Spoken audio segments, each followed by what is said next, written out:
ਸਫਰ ਟੀਵੀ ਦੇ ਨਾਲ ਜਿੰਨੇ ਵੀ ਸਾਡੇ ਦੋਸਤ ਮਿੱਤਰ ਜੁੜ ਚੁੱਕੇ ਨੇ ਜੀ, ਸਭ ਤੋਂ ਪਹਿਲਾਂ ਤਾਂ ਕਮਨਦੀਪ ਸਿੰਘ ਗਿੱਲ ਵੱਲੋਂ ਟੋਰਾਂਟੋ ਸਟੂਡੀਓ ਤੋਂ ਪਿਆਰ ਅਦਬ ਸਤਿਕਾਰ ਦੇ ਨਾਲ ਸਤਿ ਸ਼੍ਰੀ ਅਕਾਲ। ਇੱਕ ਵਾਰ ਫਿਰ ਤੋਂ ਦੋਸਤੋ ਸਵਾਗਤ ਹੈ ਤੁਹਾਡਾ ਪੰਜਾਬ ਪੁਆਇੰਟ ਪ੍ਰੋਗਰਾਮ ਦੇ ਵਿੱਚ। ਔਰ ਪੰਜਾਬ ਪੁਆਇੰਟ ਪ੍ਰੋਗਰਾਮ ਤੁਸੀਂ ਹਰ ਰੋਜ਼ 9 ਵਜੇ ਤੋਂ ਲੈ ਕੇ 10 ਵਜੇ ਤੱਕ ਈਸਟਰਨ ਟਾਈਮ ਦੇ ਉੱਪਰ ਤੁਸੀਂ ਹਰ ਰੋਜ਼ ਜੁੜਦੇ ਹੋ ਔਰ ਤੁਹਾਡੇ ਨਾਲ ਲੇਟੈਸਟ ਜਿੰਨੀਆਂ ਵੀ ਪੰਜਾਬ ਦੀਆਂ ਅਪਡੇਟਸ ਨੇ, ਇੰਡੀਆ ਦੀਆਂ ਅਪਡੇਟਸ ਨੇ, ਕੀ ਕਿਸਾਨੀ ਸੰਘਰਸ਼ ਦਾ ਜਿਹੜੀਆਂ ਲੇਟੈਸਟ ਅਪਡੇਟਸ ਨੇ ਉਹ ਤੁਹਾਡੇ ਨਾਲ ਲੈ ਕੇ ਹਾਜ਼ਰ ਹੁੰਦੇ ਆ। ਔਰ ਤੁਹਾਡੀਆਂ ਫੋਨ ਕਾਲਸ ਨੇ ਜਿਹੜੀਆਂ ਲਾਈਵ ਉਹ ਵੀ ਆਉਂਦੀਆਂ ਨੇ 905 866 8100 ਨੰਬਰ ਦੇ ਉੱਪਰ। ਅਗਰ ਤੁਸੀਂ ਕੋਈ ਗੱਲਬਾਤ ਕਰਨੀ ਚਾਹੁੰਦੇ ਹੋ ਜਾਂ ਆਪਣੀ ਕੋਈ ਇਨਪੁਟ ਪਾਉਣੀ ਚਾਹੁੰਦੇ ਹੋ ਤਾਂ ਤੁਸੀਂ ਜ਼ਰੂਰ ਸਾਨੂੰ ਕਾਲ ਵੀ ਕਰ ਸਕਦੇ ਹੋ। ਔਰ ਅੱਜ ਦੀਆਂ ਜਿਹੜੀਆਂ ਨਿਊਜ਼ ਨੇ ਲੇਟੈਸਟ ਕੀ ਨੇ, ਕਿਉਂਕਿ ਸਭ ਤੋਂ ਨਿਗਾਹਾਂ ਜਿਹੜੀਆਂ 8 ਦਸੰਬਰ ਦੇ ਉੱਪਰ ਲੱਗੀਆਂ ਹੋਈਆਂ ਸੀਗੀਆਂ, ਕਿਉਂਕਿ ਭਾਰਤ ਬੰਦ ਦਾ ਜਿਹੜਾ ਕਿਸਾਨ ਯੂਨੀਅਨਾਂ ਨੇ ਸੱਦਾ ਦਿੱਤਾ ਸੀਗਾ। ਸੋ ਕਿਸ ਤਰ੍ਹਾਂ ਦੇ ਨਾਲ ਪੂਰੇ ਦਾ ਪੂਰਾ ਜਿਹੜਾ ਮੁਕੰਮਲ ਬੰਦ ਰਿਹਾ ਔਰ ਉਹਦੇ ਬਾਰੇ ਜਿਹੜੀ ਡਿਟੇਲ ਜਾਣਕਾਰੀ ਆ ਉਹ ਹਮੇਸ਼ਾ ਦੀ ਤਰ੍ਹਾਂ ਮੇਰੇ ਨਾਲ ਚੰਡੀਗੜ੍ਹ ਸਟੂਡੀਓ ਤੋਂ ਗੌਰਵ ਵਾਲੀ ਜੀ ਜੁੜ ਚੁੱਕੇ ਨੇ। ਸੋ ਆਪਾਂ ਨੂੰ ਦੱਸਣਗੇ। ਸੋ ਠੀਕ 1 ਘੰਟਾ ਤੁਸੀਂ ਟਿਊਨ ਰਹਿਣਾ ਸਾਡੇ ਨਾਲ। ਗੌਰਵ ਜੀ ਸਵਾਗਤ, ਸਤਿ ਸ਼੍ਰੀ ਅਕਾਲ। ਬਹੁਤ ਬਹੁਤ ਧੰਨਵਾਦ ਕਮਨ ਜੀ। ਸਤਿ ਸ਼੍ਰੀ ਅਕਾਲ ਸਾਰੇ ਦਰਸ਼ਕਾਂ ਨੂੰ, ਤੇ ਦਰਸ਼ਕਾਂ ਦਾ ਵੀ ਬਹੁਤ ਬਹੁਤ ਸਵਾਗਤ ਹੈ। ਕਮਨ ਜੀ, ਸਭ ਤੋਂ ਵੱਡੀ ਅਪਡੇਟ ਤਾਂ ਇਹੀ ਹੈ ਕਿਉਂਕਿ ਪੂਰੀ ਦੁਨੀਆ ਦੇ ਵਿੱਚ ਜਿੱਥੇ ਜਿੱਥੇ ਪੰਜਾਬੀ ਵਸਦੇ ਨੇ ਉਹਨਾਂ ਦੀ ਨਿਗਾਹਾਂ ਅੱਜ ਆਪਣੇ ਮੁਲਕ ਦੇ ਵੱਲ ਸੀਗੀਆਂ ਤੇ ਕੱਲ੍ਹ ਵੀ ਹੋਣਗੀਆਂ, ਕਿਉਂਕਿ ਕੱਲ੍ਹ ਵੀ ਜਿਹੜੀ ਹੈ ਕੇਂਦਰ ਸਰਕਾਰ ਦੇ ਨਾਲ ਜਿਹੜੀ ਇੱਕ ਬੜੀ ਇੰਪੋਰਟੈਂਟ ਬੈਠਕ ਜਿਹੜੀ ਹੈ ਹੋਣ ਵਾਲੀ ਹੈ। ਅੱਜ ਆਪਣੇ ਭਾਰਤ ਦੇ ਵਿੱਚ ਜਿਹੜਾ ਫਾਰਮਰ ਯੂਨੀਅਨਸ ਨੇ, ਕਿਸਾਨ ਜਥੇਬੰਦੀਆਂ ਦੇ ਨਾਲ ਜਿਹੜਾ ਹੈ ਬਾਕੀ ਜਥੇਬੰਦੀਆਂ ਨੇ ਬੰਦ ਦਾ ਜਿਹੜਾ ਸੱਦਾ ਦਿੱਤਾ ਸੀਗਾ, ਐਲਾਨ ਕੀਤਾ ਸੀਗਾ ਕਿ ਅੱਜ ਜਿਹੜਾ ਪੂਰਨ ਤੌਰ ਤੇ ਮੁਕੰਮਲ ਤੌਰ ਦੇ ਉੱਪਰ ਜਿਹੜਾ ਹੈ ਬੰਦ ਜਿਹੜਾ ਕਾਲ ਹੈ ਉਹ ਦਿੱਤੀ ਸੀ। ਪਰ ਕਿਤੇ ਨਾ ਕਿਤੇ ਬੀਜੇਪੀ ਰੂਲਿੰਗ ਸਟੇਟਸ ਜਿਹੜੀਆਂ ਸੀਗੀਆਂ ਉੱਥੇ ਉਸ ਦਾ ਰਲਾ ਮਿਲਾ ਜਿਹੜਾ ਅਸਰ ਹੈ ਜਿਹੜਾ ਉਹ ਦਿਖਾਈ ਦਿੱਤਾ। ਪਰ ਵੱਡੀ ਗੱਲ ਇਹ ਹੈ ਕਿ ਘੱਟੋ ਘੱਟ 25 ਤੋਂ 26 ਸਟੇਟਸ ਦੇ ਵਿੱਚ ਜਿਹੜਾ ਇਹ ਪ੍ਰੋਟੈਸਟ ਸੀਗਾ ਤੇ ਇਸ ਦਾ ਜਿਹੜਾ ਅੱਜ ਬੰਦ ਦਾ ਸੱਦਾ ਸੀਗਾ ਉਹ ਜਿਹੜਾ ਹੈ ਆਪਣੀ ਹਾਜ਼ਰੀ ਲਗਵਾ ਗਿਆ। ਤੇ ਇਹ ਬਹੁਤ ਵੱਡੀ ਗੱਲ ਹੈ ਕਿ 25-26 ਸੂਬਿਆਂ ਦੇ ਵਿੱਚ ਜਿਹੜਾ ਹੈ ਬੰਦ ਦੇ ਸੱਦੇ ਨੂੰ ਜਿਹੜਾ ਹੈ ਲੋਕਾਂ ਨੇ ਪ੍ਰਵਾਨ ਕੀਤਾ ਤੇ ਉੱਥੇ ਹਾਜ਼ਰੀ ਲੱਗੀ ਤੇ ਕੇਂਦਰ ਸਰਕਾਰ ਦੇ ਕੋਲੋਂ ਜਿਹੜਾ ਇਹ ਇਨਪੁਟਸ ਵੀ ਆ ਗਈਆਂ, ਕਿਉਂਕਿ ਇੰਟੈਲੀਜੈਂਸ ਰਿਪੋਰਟਸ ਜਿਹੜੀਆਂ ਕੱਲ੍ਹ ਵੀ ਇਸ਼ਾਰਾ ਕਰ ਰਹੀਆਂ ਸੀਗੀਆਂ ਕਿਤੇ ਨਾ ਕਿਤੇ 4 ਦਿਨਾਂ ਪਹਿਲਾਂ ਜਿਹੜਾ ਇਹ ਕਾਲ ਦਿੱਤੀ ਗਈ ਸੀ ਕਿਸਾਨ ਜਥੇਬੰਦੀਆਂ ਵੱਲੋਂ ਕਿ ਵੱਡੇ ਪੈਮਾਨੇ ਦੇ ਉੱਪਰ ਬੰਦ ਜਿਹੜਾ ਹੈ ਕੀਤਾ ਜਾਏਗਾ। ਭਾਰਤ ਬੰਦ ਦਾ ਜਿਹੜਾ ਕਾਲ ਦਿੱਤਾ ਗਿਆ ਸੀਗਾ, ਅੱਜ ਇਸ ਨੂੰ ਆਪਾਂ ਕਹਿ ਸਕਦੇ ਹਾਂ ਕਿ ਉਹ ਜਿਹੜਾ ਹੈ ਕਾਮਯਾਬ ਰਿਹਾ। ਸਭ ਤੋਂ ਵੱਡੀ ਗੱਲ ਤਾਂ ਇਹ ਹੈ। ਦੂਜੇ ਪਾਸੇ ਜੇ ਗੱਲ ਕਰੀਏ ਵੱਖ-ਵੱਖ ਸੂਬਿਆਂ ਦੀ ਤਾਂ ਤਕਰੀਬਨ ਪੈਨ ਇੰਡੀਆ ਦੀ ਗੱਲ ਕਰੀਏ ਪੂਰੇ ਭਾਰਤ ਦੇ ਵਿੱਚ 10,000 ਥਾਵਾਂ ਦੇ ਉੱਪਰ, ਨਿੱਕੀ ਮੋਟੀ ਅਗਰ ਥਾਵਾਂ ਦੀ ਗੱਲ ਕਰੀਏ, ਹਰ ਜਗ੍ਹਾ ਦੇ ਉੱਪਰ ਜਿਹੜਾ ਹੈ ਇਹ ਜਿਹੜਾ ਪ੍ਰੋਟੈਸਟ ਹੈ ਉਹ ਜਿਹੜਾ ਹੈ ਲੋਕਾਂ ਨੇ ਕੀਤਾ ਹੈਗਾ। ਬੰਦ ਜਿਹੜਾ ਹੈ ਉਸ ਦਾ ਅਸਰ ਦਿਖਾਈ ਦਿੱਤਾ। ਸੋ 25-26 ਸੂਬਿਆਂ ਦੇ ਵਿੱਚ ਵੱਡੇ ਪੈਮਾਨੇ ਤੇ ਬੰਦ ਦਾ ਅਸਰ ਰਿਹਾ। ਦੋ ਡਿਵੈਲਪਮੈਂਟ ਜਿਹੜੀ ਬਹੁਤ ਇੰਪੋਰਟੈਂਟ ਹੈ, ਜਿਹੜੀ ਦਰਸ਼ਕਾਂ ਨਾਲ ਹੁਣੇ ਸਾਂਝੀ ਕਰਨੀ ਲਾਜ਼ਮੀ ਬਣ ਜਾਂਦੀ ਹੈ, ਉਹ ਇਹ ਹੈ ਕਿ ਇਸ ਵੇਲੇ ਜਿਹੜਾ ਹੈ ਅਮਿਤ ਸ਼ਾਹ ਜਿਹੜੇ ਕਿ ਗ੍ਰਹਿ ਮੰਤਰੀ ਨੇ ਉਹਨਾਂ ਦੇ ਨਾਲ ਜਿਹੜੀ ਹੈ ਕਿਸਾਨ ਜਥੇਬੰਦੀਆਂ ਦੀ ਬੈਠਕ ਚੱਲ ਰਹੀ ਹੈ। ਬਹੁਤ ਇੰਪੋਰਟੈਂਟ ਡਿਵੈਲਪਮੈਂਟ ਹੈ। ਕੱਲ ਕੇਂਦਰ ਸਰਕਾਰ ਦੇ ਨਾਲ ਬੈਠਕ ਹੋਣੀ ਹੈ, ਪਰ ਉਸ ਤੋਂ ਪਹਿਲਾਂ ਅਮਿਤ ਸ਼ਾਹ ਹਰਾਂ ਨੇ ਜਿਹੜਾ ਹੈ 13 ਕਿਸਾਨਾਂ ਨੂੰ ਜਿਹੜਾ ਹੈ ਬੈਠਕ ਦੇ ਲਈ ਸੱਦ ਲਿੱਤਾ। ਸੋ 13 ਕਿਸਾਨਾਂ ਨੂੰ ਵੱਖ-ਵੱਖ ਜਥੇਬੰਦੀਆਂ ਤੋਂ ਜਿਹੜਾ ਆਇਡੈਂਟੀਫਾਈ ਕੀਤਾ ਗਿਆ। ਪਹਿਲੇ ਗੱਲ ਕਹੀ ਜਾ ਰਹੀ ਸੀ ਕਿ 5 ਕਿਸਾਨਾਂ ਨੂੰ ਜਿਹੜਾ ਹੈ ਬੁਲਾਇਆ ਜਾਏਗਾ, ਫਿਰ 13 ਤੇ ਗੱਲ ਰਿਬੜੀ ਕਿ ਹੁਣ 13 ਜਿਹੜੇ ਕਿਸਾਨ ਆਗੂ ਨੇ ਵੱਖ-ਵੱਖ ਜਥੇਬੰਦੀਆਂ ਦੇ ਉਹ ਇਸ ਵੇਲੇ ਅਮਿਤ ਸ਼ਾਹ ਦੇ ਘਰ ਨੇ, ਉੱਥੇ ਬੈਠਕ ਚੱਲਦੀ ਪਈ ਹੈ। ਕਿਹਾ ਇਹ ਜਾ ਰਿਹਾ ਹੈ ਕਿ ਅਨਆਫੀਸ਼ੀਅਲ ਬੈਠਕ ਹੈਗੀ ਹੈ, ਕਿਉਂਕਿ ਆਫੀਸ਼ੀਅਲ ਬੈਠਕ ਕੱਲ ਹੋਣੀ ਹੈ। ਪਰ ਇਸ ਅਨਆਫੀਸ਼ੀਅਲ ਬੈਠਕ ਦੇ ਵਿੱਚ ਸੰਕੇਤ ਕੀ ਹੋਣਗੇ ਉਹ ਕੁਝ ਦੇਰ ਬਾਅਦ, ਅਗਰ ਸਾਡੇ ਸ਼ੋਅ ਦੇ ਦੌਰਾਨ ਹੀ ਬੈਠਕ ਖਤਮ ਹੁੰਦੀ, ਅਸੀਂ ਦਰਸ਼ਕਾਂ ਨੂੰ ਅਪਡੇਟ ਕਰਾਂਗੇ, ਪਤਾ ਚੱਲ ਜਾਏਗਾ ਕਿ ਸਰਕਾਰ ਆਖਿਰ ਚਾਹ ਕੀ ਰਹੀ ਹੈ। ਜੀ ਬਿਲਕੁਲ, ਸਭ ਤੋਂ ਵੱਡੀ ਗੱਲ ਤਾਂ ਇਹ ਹੈ ਕਿ ਵਧਾਈ ਦੇ ਪਾਤਰ ਨੇ ਜੀ ਸਾਰੇ ਲੋਕ, ਸਾਰੀਆਂ ਕਿਸਾਨ ਜਥੇਬੰਦੀਆਂ ਕਿ ਜੇ ਅਗਰ ਸੱਦਾ ਦਿੱਤਾ ਤਾਂ ਪੂਰਨ ਤੌਰ ਤੇ ਮੁਕੰਮਲ ਹੀ ਕਹਿ ਸਕਦੇ ਹਾਂ ਜੀ। ਚਲੋ ਕਿ ਕੁਝ ਕੁ ਸਟੇਟਾਂ ਦੇ ਵਿੱਚ ਅਗਰ ਉਸ ਟਾਈਪ ਦਾ ਅਸਰ ਨਹੀਂ ਦਿਖਿਆ, ਪਰ ਜਿਨ੍ਹਾਂ ਸਟੇਟਾਂ ਦੇ ਵਿੱਚ ਜ਼ਿਆਦਾ ਆਪਾਂ ਦੇਖੀ, ਕਿਉਂਕਿ ਗੱਲ ਇਹ ਸੀਗੀ, ਇਸ ਚੀਜ਼ ਨੂੰ ਸਮਝਣ ਦੀ ਜ਼ਰੂਰਤ ਆ ਕਿ ਸ਼ੁਰੂ ਜਿਹੜੀ ਇੱਕ ਮੁਹਿੰਮ ਪੰਜਾਬ ਤੋਂ ਹੋਈ, ਉਸ ਟਾਈਮ ਆਪਾਂ ਇਕੱਲਾ ਪੰਜਾਬ ਗਿਣਦੇ ਸੀ ਤੇ ਉਹਦੇ ਨਾਲ ਅਗਰ 25 ਸਟੇਟਾਂ ਵੀ ਹੋਰ ਜੁੜ ਗਈਆਂ ਤੇ ਇੱਕ ਬਹੁਤ ਵੱਡੀ ਡਿਵੈਲਪਮੈਂਟ ਆ ਇਹ ਕਿ 25-26 ਸਟੇਟਾਂ ਦੇ ਵਿੱਚ ਪੂਰਨ ਮੁਕੰਮਲ ਤੌਰ ਦੇ ਉੱਤੇ ਬੰਦ ਰਹਿਣਾ। ਸੋ ਇਸੇ ਕਰਕੇ ਅਮਿਤ ਸ਼ਾਹ ਉਹਨਾਂ ਦੇ ਕੰਨ ਦੇ ਉੱਤੇ ਜੂੰ ਸਰਕੀ ਆ ਹੁਣ, ਕਿਉਂਕਿ ਜਦੇ ਮੀਟਿੰਗਾਂ ਦੇ ਵਿੱਚ ਉਹ ਮਿਸ ਰਹੇ ਨੇ। ਸੋ ਹੁਣ ਜਿਹੜੀਆਂ ਕਿਸਾਨ ਜਥੇਬੰਦੀਆਂ ਨੂੰ ਆਪ ਇਨਵਾਈਟ ਕੀਤਾ ਗਿਆ ਉਹ ਤੇ ਆ ਕੇ ਗੱਲਬਾਤ ਕਰੋ। ਪਰ ਪਹਿਲਾਂ ਜਿਸ ਤਰ੍ਹਾਂ ਦੇ ਨਾਲ ਚੱਲਦਾ ਸੀਗਾ ਜੀ, ਕਿਉਂਕਿ ਕਿਸਾਨ ਜਥੇਬੰਦੀਆਂ ਮੰਨਦੇ ਨਹੀਂ ਸੀ ਹੁੰਦੇ ਕਿ ਵੀ ਅਸੀਂ 5 ਜਾਂ 7 ਜਾਂ 10 ਬੰਦਿਆਂ ਨੂੰ ਅੱਗੇ ਕਰਨਾ। ਸੋ ਇਹ ਸਹਿਮਤੀ ਈਜ਼ੀ ਹੋ ਗਈ ਇਹਨਾਂ ਦੇ ਵਿੱਚ ਕਿ 31 ਤੋਂ 13 ਜਣੇ ਆ ਗਏ। ਔਰ ਸਭ ਤੋਂ ਵੱਡੀ ਗੱਲ ਆ, ਨੰਬਰ ਬੜਾ ਵਧੀਆ ਚੂਜ਼ ਕੀਤਾ ਜੀ ਬਾਬੇ ਨਾਨਕ ਦਾ 13-13। ਔਰ ਉਹ ਵੀ ਇੱਕ ਮੈਨੂੰ ਲੱਗਦਾ ਕਿ ਬੈਟਰਮੈਂਟ ਹੀ ਆ ਔਰ ਚੰਗੀ ਗੱਲ ਆ ਕਿ ਉਹਨਾਂ ਨੇ ਸੋਚ ਕੇ ਹੀ ਕੁਛ ਨਾ ਕੁਛ ਉਹ ਕਰਿਆ ਹੋਏਗਾ। ਤੇ ਪ੍ਰੋਪਰ ਜਿਹੜੀ ਇਹ ਸਹਿਮਤੀ ਆ ਇਹ ਈਜ਼ੀ ਬਣ ਗਈ ਸਾਰੀਆਂ ਜਥੇਬੰਦੀਆਂ ਦੇ ਵਿੱਚ, ਕਿਉਂਕਿ ਕਿਤੇ ਨਾ ਕਿਤੇ ਜਾ ਕੇ ਇਸ ਚੀਜ਼ ਦਾ ਵੀ ਕਈ ਵਾਰ ਹੋ ਜਾਂਦਾ ਕਿ ਜੀ ਸਾਨੂੰ ਇਨਵਾਈਟ ਨਹੀਂ ਕੀਤਾ ਜਾਂ ਅਸੀਂ ਕਿਉਂ ਨਹੀਂ ਜਾ ਰਹੇ। ਬਿਲਕੁਲ ਬਿਲਕੁਲ, ਤੁਸੀਂ ਵਾਜਿਬ ਕਿਹਾ, ਕਿਉਂਕਿ ਇਹ ਗੱਲ ਥੋੜੀ ਜਿਹੜੀ ਹੈ ਦਿਖਾਈ ਦਿੱਤੀ ਹੈ ਕਿਤੇ ਨਾ ਕਿਤੇ। ਭਾਰਤੀ ਕਿਸਾਨ ਯੂਨੀਅਨ ਉਗਰਾਹਾਂ ਦੇ ਵੱਲੋਂ ਸੋਸ਼ਲ ਮੀਡੀਆ ਦੇ ਉੱਪਰ ਪੋਸਟ ਵੀ ਪਾਈ ਗਈ ਤੇ ਇਹ ਕਿਹਾ ਗਿਆ ਕਿ ਦੇਖੋ ਸਾਨੂੰ ਸੱਦਾ ਪੱਤਰ ਨਹੀਂ ਮਿਲਿਆ ਅਮਿਤ ਸ਼ਾਹ ਹੋਰਾਂ ਦੀ ਮੀਟਿੰਗ ਤੇ। ਸੋ ਕਿਤੇ ਨਾ ਕਿਤੇ ਦਿਲਾਂ ਦੇ ਵਿੱਚ ਇਹ ਰੰਜ ਜ਼ਰੂਰ ਰਹਿ ਗਿਆ ਕਿ ਸਾਨੂੰ ਨਹੀਂ ਬੁਲਾਇਆ ਗਿਆ, ਪਰ ਸਹਿਮਤੀ ਤਾਂ ਬਣਾਉਣੀ ਪੈਣੀ ਸੀ। ਜੇ ਹੁਣ ਗੱਲਬਾਤ ਕਰਨੀ ਹੈ, ਤੁਸੀਂ ਅਗਰ ਅਗਵਾਈ ਕਰ ਰਹੇ ਹੋ, ਖਾਸ ਤੌਰ ਦੇ ਉੱਪਰ ਪੰਜਾਬ ਅਗਵਾਈ ਕਰ ਰਿਹਾ, ਤੇ ਤੁਸੀਂ ਇੰਨੇ ਵੱਡੇ ਪ੍ਰੋਟੈਸਟ ਨੂੰ ਕਿਸੇ ਅੰਜਾਮ ਤੱਕ ਪਹੁੰਚਾਉਣਾ ਤੇ ਸਹਿਮਤੀ ਬਣਾ ਕੇ ਪੂਰੇ ਹੋਸ਼ ਦੇ ਨਾਲ ਜਿਹੜਾ ਹੈ ਗੱਲਬਾਤ ਕਰਨੀ ਪਏਗੀ। ਪਰ ਹੁਣ ਦਰਸ਼ਕਾਂ ਨੂੰ ਇਹ ਵੀ ਦੱਸ ਦਈਏ ਉਹ 13 ਕਿਹੜੇ ਕਿਸਾਨ ਆਗੂ ਨੇ, ਉਹ ਕਿਹੜੇ ਜਥੇਬੰਦੀਆਂ ਦੇ ਨੇ ਜਿਨ੍ਹਾਂ ਨੂੰ ਕੇਂਦਰ ਸਰਕਾਰ ਨੇ ਜਿਹੜਾ ਬੁਲਾਇਆ ਹੈਗਾ, ਤੇ ਇਸ ਦੇ ਬਾਰੇ ਵੀ ਦਰਸ਼ਕਾਂ ਨੂੰ ਜ਼ਰੂਰ ਦੱਸ ਦਈਏ। ਇੱਕ ਤਾਂ ਹਰਿਆਣੇ ਤੋਂ ਰਾਕੇਸ਼ ਟਿਕੈਤ ਨੇ ਜੀ, ਜਿਨ੍ਹਾਂ ਨੂੰ ਸਭ ਤੋਂ ਪਹਿਲਾਂ ਕਾਲ ਆਈ ਸੀਗੀ ਅੱਜ ਕੇਂਦਰ ਸਰਕਾਰ ਦੇ ਵੱਲੋਂ, ਹੋਮ ਮਿਨਿਸਟਰ ਦੇ ਵੱਲੋਂ। ਰਾਕੇਸ਼ ਟਿਕੈਤ ਜਿਹੜੇ ਨੇ ਟਿਕਰੀ ਬਾਰਡਰ ਦੇ ਉੱਪਰ ਸੀਗੇ ਕਿ ਹਰਿਆਣਾ ਦੇ ਕਿਸਾਨ ਆਗੂ ਨੇ, ਤੇ ਉਸ ਤੋਂ ਬਾਅਦ ਉਹ ਸਿੰਘੂ ਬਾਰਡਰ ਤੇ ਪਹੁੰਚੇ, ਪੰਜਾਬ ਦੀ ਕਿਸਾਨ ਜਥੇਬੰਦੀਆਂ ਨਾਲ ਗੱਲਬਾਤ ਕੀਤੀ, ਕੇਂਦਰ ਸਰਕਾਰ ਦੇ ਨਾਲ ਗੱਲਬਾਤ ਹੋਈ, ਤੇ ਉਸ ਤੋਂ ਬਾਅਦ ਜਿਹੜਾ ਹੈ ਕਿਸਾਨਾਂ ਦੀ ਗਿਣਤੀ ਜਿਹੜੀ ਹੈ 5 ਤੋਂ 13 ਬਣੀ, ਤੇ ਉਸ ਤੋਂ ਬਾਅਦ ਸਾਰੇ ਜਿਹੜੇ ਹੁਣ ਇਸ ਟਾਈਮ ਮੀਟਿੰਗ 'ਚ ਬੈਠੇ ਨੇ। ਰਾਕੇਸ਼ ਟਿਕੈਤ, ਗੁਰਨਾਮ ਸਿੰਘ ਚੁੜੂਨੀ ਇਹ ਵੀ ਹਰਿਆਣੇ ਤੋਂ ਨੇ, ਹਨਨ ਮੁੱਲਾ ਇਹ ਯੂਪੀ ਤੋਂ ਨੇ, ਸ਼ਿਵ ਕੁਮਾਰ ਕੱਕਾ ਜੀ, ਬਲਵੀਰ ਸਿੰਘ ਰਾਜੇਵਾਲ, ਰੁਲਦੂ ਸਿੰਘ ਮਾਨਸਾ, ਮਨਜੀਤ ਸਿੰਘ ਰਾਏ, ਬੂਟਾ ਸਿੰਘ ਬੁਰਜਗਿੱਲ, ਹਰਿੰਦਰ ਸਿੰਘ ਲੱਖੋਵਾਲ। ਦੇਖੋ ਹਰਿੰਦਰ ਸਿੰਘ ਲੱਖੋਵਾਲ ਦਾ ਨਾਂ ਇਸ ਦੇ ਵਿੱਚ ਆ ਗਿਆ, ਤੁਹਾਨੂੰ ਯਾਦ ਹੋਣਾ ਕਿ ਇਹਨਾਂ ਜਥੇਬੰਦੀ ਨੂੰ ਬਾਹਰ ਕੱਢਤਾ ਸੀਗਾ, ਤੇ ਇਹ ਨਾਂ ਜਿਹੜਾ ਵਿੱਚ ਪੈ ਗਿਆ ਇਹਨਾਂ ਦਾ। ਤੇ ਦਰਸ਼ਨਪਾਲ, ਕੁਲਵੰਤ ਸਿੰਘ ਸੰਧੂ, ਬੋਧ ਸਿੰਘ ਮਾਨਸਾ, ਜਗਜੀਤ ਸਿੰਘ ਦੱਲੇਵਾਲ। ਸੋ ਇਹ ਉਹ 13 ਕਿਸਾਨ ਨੇ ਜਿਨ੍ਹਾਂ ਦੇ ਵਿੱਚ ਕਿਤੇ ਨਾ ਕਿਤੇ ਥੋੜੀ ਹੈਰਾਨੀ ਵੀ ਹੁੰਦੀ ਹੈ। ਸ਼ਾਇਦ ਅਜਿਹਾ ਲੱਗਦਾ ਕਿ ਕੁਛ ਇੱਕ ਅਜਿਹੇ ਨੇ, ਕੁਝ ਕਿਸਾਨ ਆਗੂ ਅਜਿਹੇ ਵੀ ਕਹਿ ਰਹੇ ਨੇ ਕਿ ਆਖਿਰ ਉਹਨਾਂ ਦੀ ਜਥੇਬੰਦੀ ਵੱਡੀ ਸੀ, ਸਾਨੂੰ ਕਿਉਂ ਨਹੀਂ ਪਾਇਆ ਗਿਆ, ਆਖਿਰ ਸਾਨੂੰ ਇਹਨਾਂ ਜਿਹੜਾ ਹੈ ਕਿਉਂ ਨਹੀਂ ਸਮਝਿਆ ਗਿਆ ਕਿ ਅਸੀਂ ਗੱਲਬਾਤ ਕਰੀਏ, ਕਿਉਂਕਿ ਸਰਕਾਰ ਨਾਲ ਜਦੋਂ ਗੱਲ ਹੁੰਦੀ ਹੈ ਉਦੋਂ ਉਹ ਜਾਂਦੇ ਨੇ। ਪਰ ਇੱਥੇ ਜਿਹੜਾ ਹੈ ਕੁਛ ਇੱਕ ਨਾਮ ਦੇ ਉੱਪਰ, ਖਾਸ ਤੌਰ ਦੇ ਉੱਪਰ ਲੱਖੋਵਾਲ ਜਥੇਬੰਦੀ ਦੇ ਉੱਪਰ ਕਈਆਂ ਨੂੰ ਇਤਰਾਜ਼ ਜ਼ਰੂਰ ਦਿਖਾਈ ਦਿੱਤਾ। ਬਿਲਕੁਲ ਇਤਰਾਜ਼ ਦਿਖਾਈ ਦਿੱਤਾ। ਔਰ ਦੂਸਰੀ ਗੱਲ ਹੋਰ ਵੀ ਆ, ਤੇ 13 ਜਣਿਆਂ ਦੇ ਵਿੱਚੋਂ ਜੇ ਆਪਾਂ ਦੇਖੀਏ ਤਾਂ 5 ਤੋਂ 6 ਤਾਂ ਜਥੇਬੰਦੀਆਂ ਆਊਟ ਆਫ ਪੰਜਾਬ ਹੀ ਨੇ, ਬਾਕੀ ਸਟੇਟਾਂ ਦੇ ਜਿਹੜੇ ਹੈਗੇ ਨੇ। ਤੇ ਇਹਦੇ ਅਕੋਰਡਿੰਗ ਤਾਂ 6-7 ਜਣੇ ਜਿਹੜੇ ਰਹਿ ਗਏ ਨੇ ਉਹ ਪੰਜਾਬ ਦੇ ਵਿੱਚੋਂ ਰਹਿ ਗਏ ਨੇ। ਤਾਂ ਕਿਤੇ ਨਾ ਕਿਤੇ ਜਾ ਕੇ ਫਿਰ ਕਿਤੇ ਉਹੀ ਗੱਲ ਤਾਂ ਨਹੀਂ ਜੋ ਆਪਾਂ ਪਿਛਲੇ ਦਿਨਾਂ ਦੇ ਵਿੱਚ ਗੱਲਬਾਤ ਕਰਦੇ ਰਹੇ ਆ ਕਿ ਕਿਤੇ ਨਾ ਕਿਤੇ ਜਾ ਕੇ ਜਿਹੜਾ ਇਹ ਤੋੜਨ ਦੀ ਜਿਹੜੀ ਕੋਸ਼ਿਸ਼ ਆ, ਕਿਤੇ ਡਿਵਾਈਡ ਐਂਡ ਰੂਲ, ਕਿਤੇ ਉਹ ਪਾਲਿਸੀ ਕਿਤੇ ਦੁਬਾਰਾ ਕਿਤੇ ਉਹ ਤਾਂ ਨਹੀਂ ਹੋ ਰਹੀ ਕਿ ਇਹਨਾਂ ਦੇ ਵਿੱਚ ਆਪਸ ਦੇ ਵਿੱਚ ਜਾ ਕੇ ਕਿਤੇ ਨਾ ਕਿਤੇ ਫਰਕ ਪੈ ਜਾਵੇ। ਕਿਉਂਕਿ ਦੇਖੋ ਹੁਣ ਤੱਕ ਜਿੰਨੀਆਂ ਮੀਟਿੰਗਸ ਹੋਈਆਂ ਉਹਦੇ ਵਿੱਚ ਸਾਰੀਆਂ ਦੀਆਂ ਸਾਰੀਆਂ ਜਥੇਬੰਦੀਆਂ ਜਾਂਦੀਆਂ ਰਹੀਆਂ ਨੇ, ਠੀਕ ਆ। ਅਗਰ ਉਹਨਾਂ ਦੇ ਵਿੱਚ ਹੁਣ ਕਿਹੜੀ ਕੁਰਸੀਆਂ ਦੀ ਘਾਟ ਪੈ ਗਈ, ਜੇ ਉੱਥੇ ਬਾਕੀ ਬੈਠ ਸਕਦੇ ਨੇ ਤਾਂ ਦੈਨ ਵਾਈ ਨਾਟ ਜਿਹੜੀਆਂ ਸਾਰੀਆਂ ਜਥੇਬੰਦੀਆਂ ਨੇ ਉਹਨਾਂ ਦੇ ਆਗੂ ਕਿਉਂ ਨਹੀਂ ਗਏ। ਇੱਕ ਬਹੁਤ ਵੱਡਾ ਸਵਾਲ ਆ ਜੀ ਕਿ ਕਿਤੇ ਨਾ ਕਿਤੇ ਜਾ ਕੇ ਇਹਨਾਂ ਨੂੰ ਤੋੜ ਨਾ ਦਿੱਤਾ ਜਾਵੇ ਆਪਸ ਦੇ ਵਿੱਚ, ਕਿਉਂਕਿ ਜਿਸ ਲੈਵਲ ਤੱਕ ਹੁਣ ਮੂਵਮੈਂਟ ਗਈ ਹੋਈ ਆ, ਇਹ ਐਜੀਟੇਸ਼ਨ ਗਿਆ ਹੋਇਆ, ਸੋ ਇਹਨੂੰ ਕਿਤੇ ਨਾ ਕਿਤੇ ਜੋੜਨ ਤੋੜਨ ਦੀ ਕੋਸ਼ਿਸ਼ ਤਾਂ ਨਹੀਂ ਕੀਤੀ ਜਾ ਰਹੀ।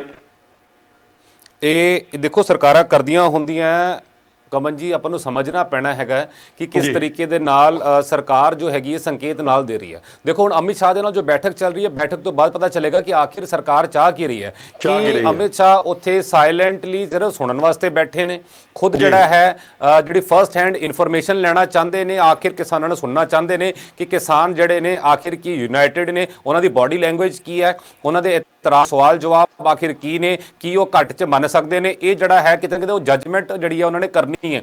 ਉਸ ਤੋਂ ਬਾਅਦ ਪ੍ਰਧਾਨ ਮੰਤਰੀ ਨਾਲ ਗੱਲ ਕਰਨਗੇ, ਡਿਸੀਜਨ ਲੈ ਕੇ ਕੱਲ ਜਿਹੜਾ ਹੈ ਖੇਤੀਬਾੜੀ ਮੰਤਰੀ ਜਿਹੜੇ ਨਰਿੰਦਰ ਤੋਮਰ, ਉਹਨਾਂ ਨੂੰ, ਪੀਯੂਸ਼ ਗੋਇਲ ਨੂੰ, ਇਹਨਾਂ ਨੂੰ ਜਿਹੜਾ ਕੱਲ ਜਿਹੜਾ ਘੱਲ ਦਿੱਤਾ ਜਾਏਗਾ ਕਿ ਤੁਸੀਂ ਜਾਓ ਇਹ ਫੈਸਲਾ ਜਿਹੜਾ ਇੱਥੇ ਤੱਕ ਜਿਹੜਾ ਬਾਰਗੇਨਿੰਗ ਕਰਕੇ ਨੈਗੋਸ਼ੀਏਟ ਕਰੋ ਤੇ ਇੱਥੇ ਮੁਕਾਇਓ।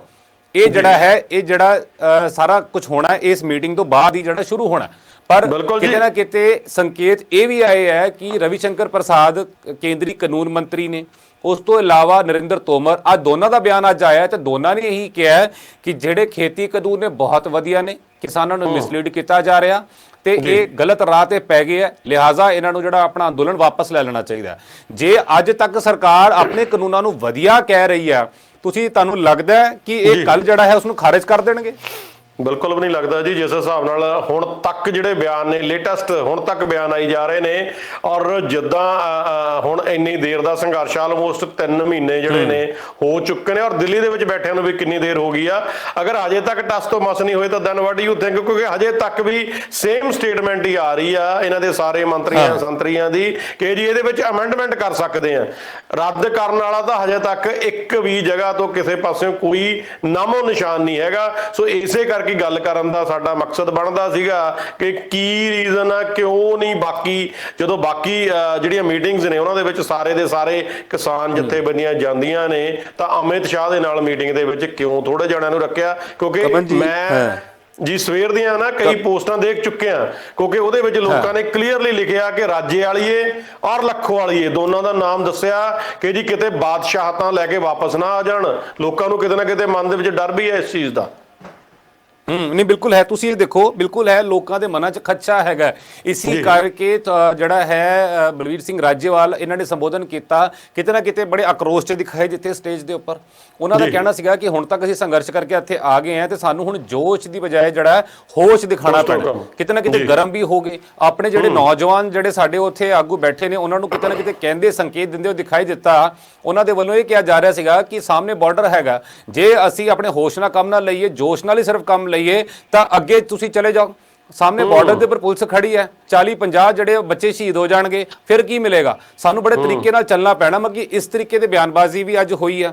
ਉਸ ਤੋਂ ਬਾਅਦ ਜਿਵੇਂ ਤੁਸੀਂ ਦੱਸ ਰਹੇ ਹੋ ਕਿਤੇ ਨਾ ਕਿਤੇ ਸਾਰਾ ਕੁਝ ਹੀ ਚੱਲ ਰਿਹਾ, ਪਰ ਸਵਾਲ ਇਹ ਖੜਾ ਹੁੰਦਾ ਕਿ ਜਿਹੜੀ ਇਹ ਬੈਠਕ ਅੱਜ ਜਿਹੜੀ ਹੋ ਰਹੀ ਹੈ, ਇਹ ਜਿਹੜੀ ਹੈ ਕਿਤੇ ਨਾ ਕਿਤੇ ਬੜੀ ਨਿਰਣਾਇਕ ਹੋਣੀ ਹੈ। ਇਸ ਤੋਂ ਬੜਾ ਕੁਝ ਨਿਕਲਣਾ ਹੈਗਾ। ਪਰ ਦੂਜੇ ਪਾਸੇ ਆਪਾਂ ਇਹ ਵੀ ਦੇਖ ਰਹੇ ਹਾਂ ਬੈਠਕ ਦਾ ਜਿਹੜਾ ਦੂਸਰਾ ਹਿੱਸਾ ਹੈ ਉਹ ਕਿਸ ਤਰ੍ਹਾਂ ਦਾ ਹੋ ਸਕਦਾ। ਬੈਠਕ ਦੇ ਵਿੱਚ ਅਮਿਤ ਸ਼ਾਹ ਜਿਹੜਾ ਹੈ ਜਾਂ ਤਾਂ ਸੰਕੇਤ ਦੇ ਸਕਦੇ ਨੇ ਜਾਂ ਤਾਂ ਕਿਸਾਨਾਂ ਨੂੰ ਮਨਾਉਣ ਦੀ ਗੱਲ ਕਰ ਸਕਦੇ ਨੇ, ਪਰ ਨਾਲੋਂ ਨਾਲ ਸਿਰਫ ਤੇ ਸਿਰਫ ਕਿਸਾਨਾਂ ਦਾ ਮੂਡ ਭਾਪਣ ਦੀ ਵੀ ਜਿਹੜੀ ਹੈ ਕਿਤੇ ਨਾ ਕੋਸ਼ਿਸ਼ ਹੋ ਸਕਦੀ ਹੈ। ਤੇ ਉਸ ਤੋਂ ਬਾਅਦ ਜਿਹੜਾ ਹੈ ਸਰਕਾਰ ਆਪਣੀ ਰਣਨੀਤੀ ਬਣਾਏਗੀ, ਕਿਉਂਕਿ ਇਸ ਬੈਠਕ ਤੋਂ ਪਹਿਲਾਂ ਨਰਿੰਦਰ ਤੋਮਰ ਦੇ ਨਾਲ ਉਹਨਾਂ ਨੇ ਬੈਠਕ ਕੀਤੀ ਹੈ, ਚੰਗੀ ਤਰ੍ਹਾਂ ਵਿਚਾਰ ਵਟਾਂਦਰਾ ਕੀਤਾ। ਨਰਿੰਦਰ ਤੋਮਰ ਦੀ ਅੱਜ ਸਵੇਰੇ ਮਨੋਹਰ ਲਾਲ ਖੱਟਰ ਸਾਹਿਬ ਜਿਹੜੇ ਹਰਿਆਣੇ ਦੇ ਮੁੱਖ ਮੰਤਰੀ ਹੈ ਉਹਨਾਂ ਦੇ ਨਾਲ ਬੈਠਕ ਹੁੰਦੀ ਹੈ ਤੇ ਚਰਚਾ ਹੁੰਦੀ ਹੈ ਕਿ ਹਰਿਆਣੇ ਦੇ ਪੱਲੇ ਜਿਹੜੀ ਆ ਆਫਤ ਆਈ ਹੋਈ ਹੈ, ਹਰਿਆਣਾ ਕਿਵੇਂ ਨਿਕਲੇਗਾ, ਕਿ ਸਰਕਾਰ ਇਹ ਦੱਸੇ ਕੇਂਦਰ ਕਿ ਮੇਰਾ ਸੂਬਾ ਜਿਹੜਾ ਹੈ ਉਹ ਕਿਵੇਂ ਸੈੱਟ ਹੋਏਗਾ, ਕਿਉਂਕਿ ਕਿਤੇ ਨਾ ਕਿਤੇ ਸਾਰੇ ਕਿਸਾਨ ਤਾਂ ਹਰਿਆਣੇ 'ਚ ਬੈਠੇ ਨੇ। ਬਿਲਕੁਲ ਬਿਲਕੁਲ ਬਿਲਕੁਲ। ਇੱਕ ਹੋਰ ਕਵਨ ਜੀ, ਇੱਕ ਹੋਰ ਚੀਜ਼ ਤੁਸੀਂ ਦੇਖੋ, ਕੇਂਦਰੀ ਮੰਤਰੀ ਨੇ ਮੁਖਤਾਰ ਅब्बास ਨਕਵੀ, ਉਹਨਾਂ ਦਾ ਬਿਆਨ ਤੁਸੀਂ ਸੁਣੋ ਤੇ ਇਸ ਤੋਂ ਸਾਨੂੰ ਕਿਤੇ ਨਾ ਕਿਤੇ ਗੌਜ ਹੋ ਜਾਏਗਾ। ਦਿਸ ਵੁੱਡ ਇੰਡੀਕੇਟ ਕਿ ਆਖਿਰ ਸਰਕਾਰ ਦੀ ਮਨਸ਼ਾ ਅਜੇ ਤੱਕ ਕੀ ਹੈ, ਸਰਕਾਰ ਦੇ ਮੰਤਰੀਆਂ ਦੀ ਬੋਲਬਾਣੀ ਕਿਹੋ ਜਿਹੀ ਹੈ। हिंदी ਦੇ ਜਿਹੜਾ ਉਹਨੇ ਬਿਆਨ ਦਿੱਤਾ, राजनीतिक दलों का जो गैंग उसने एक रास्ते पर किसानों को धक्का दे दिया है, जिसका एंट्री गेट खोल करके दरवाजा बंद कर दिया है। किसान सोच रहे थे कि अब हमें इस आंदोलन से बाहर निकलना है, तो पॉलिटिकल पार्टीज ने उसमें डबल लॉक लगाकर उनको गुमराह करने का काम किया। मतलब कि ਇਹਨੂੰ ਤਾਂ ਪੂਰਾ ਸਿਆਸੀ ਹੀ ਬਣਾ ਦਿੱਤਾ ਗਿਆ ਅਜੇ ਤੱਕ। ਬਿਲਕੁਲ ਬਿਲकुल ਜੀ, ਸਿਆਸੀ ਬਣਾ ਦਿੱਤਾ ਗਿਆ। ਔਰ ਆਉਣ ਵਾਲੇ ਟਾਈਮ ਦੇ ਵਿੱਚ ਜੇ ਹੋਰ ਸਿਆਸੀ ਇਹ ਬਣਨਾ, ਜਿਸ ਤਰ੍ਹਾਂ ਤੁਸੀਂ ਇਹ ਗੱਲ ਕਰ ਰਹੇ ਹੋ ਕਿ ਕਿਤੇ ਨਾ ਕਿਤੇ ਜਾ ਕੇ ਅਗਰ ਇਸ ਟਾਈਪ ਦੇ ਤੇਵਰ ਨੇ ਜਿਹੜੇ ਰਾਜੇ ਵਾਲੀਆ ਨੇ ਵੀ ਕਿਹਾ ਕਿ ਕਿਤੇ ਨਾ ਕਿਤੇ ਜਾ ਕੇ ਜੋਸ਼ ਤੋਂ ਨਾ ਕੰਮ ਲਓ, ਹੋਸ਼ ਤੋਂ ਕੰਮ ਲਓ, ਸੋ ਇਹਦਾ ਮਤਲਬ ਇਹਨਾਂ ਨੂੰ ਕੋਈ ਨਾ ਕੋਈ ਇੰਟੀਮੇਸ਼ਨ ਕਿਸੇ ਟਾਈਪ ਦੀ ਹੈਗੀ ਆ, ਇਹ ਕੁਛ ਨਾ ਕੁਛ ਇਸ ਟਾਈਪ ਦਾ ਹੋ ਸਕਦਾ। ਕਿਉਂਕਿ ਅਗਰ ਪਰਮਾਤਮਾ ਨਾ ਕਰੇ ਕਿ ਇਹ ਜਿਹੜਾ ਅੰਦੋਲਨ ਆ ਕਿਤੇ ਨਾ ਕਿਤੇ ਜਾ ਕੇ ਹਿੰਸਕ ਥੋੜਾ ਬਹੁਤ ਹੁੰਦਾ, ਤਾਂ ਇਹਨਾਂ ਨੇ ਇਹਦੀ ਦੇਖੀ ਬਿਲਕੁਲ ਚੇਂਜ ਕਰ ਦੇਣੀ ਆ, ਟੋਟਲੀ ਰਾਜਨੀਤਿਕ ਹੀ ਬਣਾ ਦੇਣਾ ਇਸ ਮੂਵਮੈਂਟ ਨੂੰ। ਸੋ ਕਿਉਂਕਿ ਦੇਖੋ ਆਪਾਂ ਪਿਛਲੀਆਂ ਕਿੰਨੀਆਂ ਮੂਵਮੈਂਟਸ ਚੱਲੀਆਂ ਨੇ, ਸੋ ਚਲੋ ਇਸ ਲੈਵਲ ਤੱਕ ਨਹੀਂ ਗਈਆਂ ਪਰ ਚੱਲੀਆਂ ਨੇ, ਪਰ ਕਿਤੇ ਨਾ ਕਿਤੇ ਜਾ ਕੇ ਇਹਨਾਂ ਨੇ ਆਪਣੇ ਤਰੀਕੇ ਦੇ ਨਾਲ ਉਹਨੂੰ ਤੋੜਨ ਦੀ ਕੋਸ਼ਿਸ਼ ਆ ਜਿਹੜੀ ਉਹ ਕੀਤੀ ਔਰ ਤੋੜੇ ਵੀ ਨੇ। ਸੋ ਉਸ ਚੀਜ਼ ਦੇ ਉੱਤੇ ਸਾਨੂੰ ਸੋਚਣਾ ਸਮਝਣਾ ਪੈਣਾ ਸਾਰਿਆਂ ਨੂੰ ਕਿ ਵੀ ਕਿਸ ਹਿਸਾਬ ਦੇ ਨਾਲ ਚੱਲੂਗਾ। ਪਰ ਮੈਨੂੰ ਲੱਗਦਾ ਕਿਤੇ ਨਾ ਕਿਤੇ ਜਾ ਕੇ ਮੇਰੇ ਹੋ ਸਕਦਾ ਆਪਣੇ ਨਿੱਜੀ ਵਿਚਾਰ ਹੋ ਸਕਦੇ ਨੇ, ਹੋ ਸਕਦਾ ਕਿ ਵੀ ਨਹੀਂ, ਪਰ ਇਹ ਮੈਨੂੰ ਇਹ ਲੱਗਦਾ ਸੀਗਾ ਕਿ ਜਿਸ ਹਿਸਾਬ ਦੇ ਨਾਲ ਹੁਣ ਇਹ ਮੂਵਮੈਂਟ ਚੱਲੀ ਆ, ਜਿਸ ਹਿਸਾਬ ਦੇ ਨਾਲ ਇਹ ਸਾਰੀ ਜਥੇਬੰਦੀਆਂ ਹੁਣ ਤੱਕ ਇਕਜੁੱਟ ਰਹੀਆਂ ਨੇ, ਸੋ ਹੁਣ ਜਿਹੜੀ ਮੀਟਿੰਗ ਇਹ ਹੋਣੀ ਸੀਗੀ ਉਹਦੇ ਵਿੱਚ ਇਹਨਾਂ ਨੂੰ ਕਹਿ ਦੇਣਾ ਚਾਹੀਦਾ ਸੀਗਾ ਕਿ ਵੀ ਨਹੀਂ, ਸਾਡੀ ਸਾਰੀਆਂ ਜਥੇਬੰਦੀਆਂ ਦੇ ਜਿਹੜੇ ਲੀਡਰਸ ਨੇ ਉਹ ਇਸ ਮੀਟਿੰਗ ਦੇ ਵਿੱਚ ਅਮਿਤ ਸ਼ਾਹ ਵਾਲੀ ਦੇ ਵਿੱਚ ਸ਼ਾਮਲ ਹੋਣਗੇ। ਸੋ ਇੰਨੀ ਛੇਤੀ ਮੰਨਣਾ ਨਹੀਂ ਸੀ ਚਾਹੀਦਾ, ਕਿਉਂਕਿ ਜਦੋਂ ਬਾਕੀ ਸਾਰੀਆਂ ਚੀਜ਼ਾਂ ਗਵਰਨਮੈਂਟ ਮੰਨਣ ਨੂੰ ਤਿਆਰ ਹੋਈ ਆ ਤਾਂ ਇਹ ਤਾਂ ਕੋਈ ਬਹੁਤ ਵੱਡੀ ਗੱਲ ਹੈ ਹੀ ਨਹੀਂ ਸੀਗੀ ਆਪਸ ਦੇ ਵਿੱਚ, ਕਿਉਂਕਿ ਡਰ ਇਹੀ ਸਤਾ ਰਿਹਾ ਕਿ ਕਿਤੇ ਨਾ ਕਿਤੇ ਜਾ ਕੇ ਇਹਨਾਂ ਦੇ ਵਿੱਚ ਆਪਸ ਦੇ ਵਿੱਚ ਜਿਹੜੀ ਫ੍ਰਿਕਸ਼ਨ ਆ ਉਹ ਖੜੀ ਨਾ ਹੋ ਜਾਵੇ। ਕਿਉਂਕਿ ਦੇਖੋ ਦੀਪ ਸਿੱਧੂ ਤੋਂ ਆਪਾਂ ਦੇਖ ਲਈਏ, ਲੱਖੇ ਸਿਧਾਣੇ ਦੀ ਆਪਾਂ ਗੱਲ ਕਰ ਲਈਏ, ਤੇ ਦੀਪ ਸਿੱਧੂ ਨੇ ਸ਼ੁਰੂਆਤ ਕੀਤੀ ਤੇ ਉਹਦੇ ਨਾਲ ਵੀ ਡਿਫਰੈਂਸਿਸ ਆਪਸ ਦੇ ਵਿੱਚ ਪੈ ਗਏ। ਕਿਸਾਨ ਜਥੇਬੰਦੀਆਂ ਦੇ, ਔਰ ਕਈ ਕਿਸਾਨ ਜਥੇਬੰਦੀਆਂ ਨੇ ਇੱਥੋਂ ਤੱਕ ਵੀ ਕਿਹਾ ਕਿ ਉਹਨੂੰ ਸਟੇਜ ਦੇ ਉੱਤੇ ਅਸੀਂ ਬੋਲਣ ਨਹੀਂ ਦੇਣਾ। ਪਰ ਉਹ ਚਲੋ ਇੱਕ ਐਕਟਰ ਆ, ਇੱਕ ਆਪਾਂ ਕਹਿ ਸਕਦੇ ਹਾਂ ਸਮਝਦਾਰ ਆ, ਪੰਜਾਬੀ ਆ ਹੋਣ ਦੇ ਨਾਤੇ ਚਲੋ ਉਹਨੇ ਨਹੀਂ ਕੀਤਾ, ਉਹ ਆਪਣੀ ਮੁਹਿੰਮ ਆਪਣੇ ਤਰੀਕੇ ਨਾਲ ਚਲਾ ਰਿਹਾ।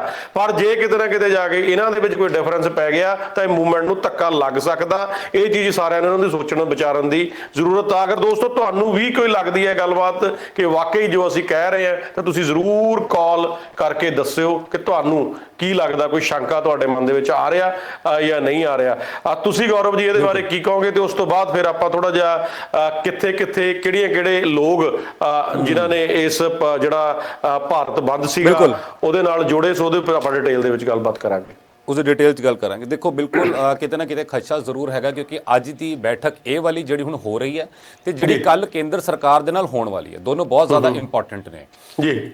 ਬੈਠਕ ਤੋਂ ਪਹਿਲਾਂ, ਅੱਜ ਵਾਲੀ ਬੈਠਕ ਤੋਂ ਪਹਿਲਾਂ ਕਿਸਾਨ ਜਥੇਬੰਦੀਆਂ ਦੇ ਉਹ ਆਗੂ ਜਿਨ੍ਹਾਂ ਦੇ ਅਸੀਂ ਨਾਮ ਦੱਸੇ ਹੈ, ਉਹ ਇਹ ਕਹਿੰਦੇ ਸੁਣੇ ਗਏ, ਉਹਨਾਂ ਦੇ ਵੱਲੋਂ ਇਹ ਕਿਹਾ ਗਿਆ ਕਿ ਅਸੀਂ ਅਮਿਤ ਸ਼ਾਹ ਦੇ ਵੱਲੋਂ ਜਦੋਂ ਗੱਲਬਾਤ ਕਰਾਂਗੇ ਤਾਂ ਉਹਨਾਂ ਤੋਂ ਸਿਰਫ ਯੈਸ ਜਾਂ ਨੋ ਪੁੱਛਾਂਗੇ ਕਿ ਤੁਸੀਂ ਕੀ ਇਹਨਾਂ ਨੂੰ ਰੱਦ ਕਰ ਰਹੇ ਹੋ ਜਾਂ ਨਹੀਂ ਕਰ ਰਹੇ ਹੋ, ਹਾਂ ਜਾਂ ਨਾ 'ਚ ਜਵਾਬ ਦਿਓ। ਪਿਛਲੀ ਵਾਰ ਵੀ ਜਦੋਂ ਬੈਠਕ ਹੋਈ ਸੀਗੀ ਉਦੋਂ ਵੀ ਇਹ ਕੀਤਾ ਗਿਆ ਸੀਗਾ ਉਹਨਾਂ ਦੇ ਵੱਲੋਂ ਆਪਣੇ ਹੱਥ 'ਚ ਪਲੈਕਾਰਡ ਰੱਖ ਕੇ ਕਿ ਯੈਸ ਜਾਂ ਨੋ ਤੇ ਜਵਾਬ ਦੇ ਦਿਓ, ਸਾਨੂੰ ਬਾਰ-ਬਾਰ ਤੁਸੀਂ ਇੱਧਰ ਉੱਧਰ ਨਾ ਘਮਾਓ, ਇਹਨੂੰ ਲੰਬਾ ਨਾ ਖਿੱਚੋ। ਤੇ ਅੱਜ ਫੇਰ ਉਹੀ ਕਹਿ ਕੇ ਗਏ ਆ, ਪਰ ਅੰਦਰ ਜਾ ਕੇ ਕੁਝ ਹੋਰ ਗੱਲਬਾਤ ਹੋ ਜਾਂਦੀ ਹੈ। ਬਾਹਰ ਆ ਕੇ ਕਹਿੰਦੇ ਜ਼ਰੂਰ ਸੀ ਕਿਹਾ ਸੀ, ਪਰ ਉਹਨਾਂ ਨੇ ਨਹੀਂ ਸੁਣਿਆ।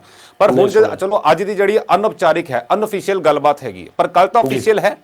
ਕੱਲ 'ਚ ਤਾਂ ਕੋਈ ਸਿੱਟਾ ਨਿਕਲਣਾ ਚਾਹੀਦਾ ਕਿਤੇ ਨਾ ਕਿਤੇ। ਹੁਣ ਕੱਲ ਦੀ ਜਿਹੜੀ ਬੈਠਕ ਹੈ ਉਹਦੇ ਸਿੱਟਾ ਨਿਕਲਣਾ ਚਾਹੀਦਾ ਤੇ ਕੱਲ ਬੜੀ ਇੰਪੋਰਟੈਂਟ ਹੈ। ਜੇ ਕੱਲ ਵੀ ਕੇਂਦਰ ਸਰਕਾਰ ਕੋਈ ਸਿੱਟਾ ਨਹੀਂ ਨਿਕਾਲ ਪਾਉਂਦੀ ਅਤੇ ਉਸ ਤੋਂ ਬਾਅਦ ਕਹਿੰਦੀ ਹੈ ਕਿ ਅਸੀਂ ਇਸ ਦੇ ਵਿੱਚ ਜਿਹੜਾ ਹੈਗਾ ਸੋਧ ਕਰ ਦਿੰਨੇ ਹਾਂ, ਅਸੀਂ ਇਹਦੇ ਵਿੱਚ MSP ਦੀ ਗਾਰੰਟੀ ਦੇ ਦਿੰਨੇ ਆ, ਰਿਟਰਨ ਦੇ ਵਿੱਚ ਦੇ ਦਿੰਨੇ ਆ, ਤੁਸੀਂ ਖੁਸ਼ ਹੋ ਜਾਓ, ਆਪਣਾ ਅੰਦੋਲਨ ਵਾਪਸ ਲੈ ਲਓ। ਉਸ ਤੋਂ ਬਾਅਦ ਫਿਰ ਕਿਸਾਨ ਜਿਹੜੇ ਆ ਕੀ ਕਰਨਗੇ? ਕੀ ਉਸ ਤੋਂ ਬਾਅਦ ਅੰਦੋਲਨ ਵਾਪਸ ਲੈਣਗੇ? ਕੀ ਇਹ ਸੋਚਣਗੇ ਠੰਡ ਬਹੁਤ ਆ, ਸਾਰਿਆਂ ਨੂੰ ਵਾਪਸ ਚਲੇ ਜਾਣਾ ਚਾਹੀਦਾ ਹੈਗਾ? ਕੀ ਜਿਹੜੇ ਖੇਤੀ ਕਾਨੂੰਨ ਹੈਗੇ ਸੋਧ ਦੇ ਨਾਲ ਹੀ ਸੈੱਟ ਹੋ ਜਾਣਗੇ, ਜਾਂ ਕੱਲ ਨੂੰ ਦੁਬਾਰਾ ਸੈਸ਼ਨ ਜਦੋਂ ਸੱਦਿਆ ਜਾਂਦਾ ਉੱਥੇ ਇਹਨਾਂ ਦੂਸਰੀ ਸੋਧ ਕਰਕੇ ਦੁਬਾਰਾ ਇਹਨੂੰ ਕਿਸੇ ਹੋਰ ਤਰੀਕੇ ਨਾਲ ਇੰਟਰੋਡਿਊਸ ਕਰਾ ਦਿੱਤਾ ਜਾਂਦਾ? ਇਹ ਕੱਲ ਦੀ ਬੈਠਕ ਸਾਰਾ ਕੁਝ ਤੈਅ ਹੋਏਗਾ। ਬਿਲਕੁਲ ਜੀ। ਇਹ ਕਿਤੇ ਦੇਖੋ ਜਿਹੜਾ ਆਹ ਮੂਵਮੈਂਟ ਆ ਇਹ ਦੁਬਾਰਾ ਨਹੀਂ ਹੋ ਸਕਦੀ। ਜੇ ਇੱਕ ਵਾਰ ਵਾਪਸ ਹੋ ਗਈ, ਨਾ ਇਹ ਕਾਨੂੰਨ ਰੱਦ ਕਰਵਾ ਸਕੇ, ਅਮੈਂਡਮੈਂਟ ਦੇ ਉੱਤੇ ਆ ਕੇ ਕੋਈ ਫੈਸਲਾ ਲੈ ਲਿਆ ਗਿਆ, ਤਾਂ ਇਹ ਮੂਵਮੈਂਟ ਦੁਬਾਰਾ ਨਹੀਂ ਬਣ ਸਕੂਗੀ ਕਦੇ ਵੀ, ਜਿਸ ਹਿਸਾਬ ਨਾਲ ਹੁਣ ਪਹੁੰਚੀ ਹੋਈ ਆ। ਔਰ ਦੂਜੀ ਗੱਲ ਇਹ ਆ ਕਿ ਕਿੰਨੀ ਕੁ ਦੇਰ ਅਪਰੋਕਸੀਮੇਟਲੀ ਕਿੰਨੀ ਕੁ ਦੇਰ ਪਹਿਲਾਂ ਜਿਹੜੀ ਇਹ ਬੈਠਕ ਆ ਜੀ ਸ਼ੁਰੂ ਹੋਈ ਹੈ ਅਮਿਤ ਸ਼ਾਹ ਦੇ ਨਾਲ? ਤਕਰੀਬਨ ਅੱਧਾ ਘੰਟਾ ਹੋ ਚੁੱਕਾ ਹੈ ਬੈਠਕ ਨੂੰ ਚਲਦੇ ਹੋਏ, ਅੱਧਾ ਪੌਣਾ ਘੰਟਾ ਹੋ ਚੁੱਕਿਆ। ਔਰ ਮੈਨੂੰ ਲੱਗਦਾ ਪੌਣਾ ਘੰਟਾ ਜਿਹੜਾ ਹੈ ਬੈਠਕ ਨੂੰ ਚਲਦਿਆਂ ਹੋ ਗਿਆ। ਕਿਉਂਕਿ ਮੇਰਾ ਸਵਾਲ ਤਾਂ ਸੀਗਾ ਜੀ ਇਹ ਕਿ ਜੇ ਹਾਂ ਜਾਂ ਨਾ ਹੀ ਲੈਣੀ ਸੀ ਨਾ ਤਾਂ ਲੰਬਾ ਟਾਈਮ ਬੈਠਕ ਨਹੀਂ ਚੱਲ ਸਕਦੀ ਸੀਗੀ।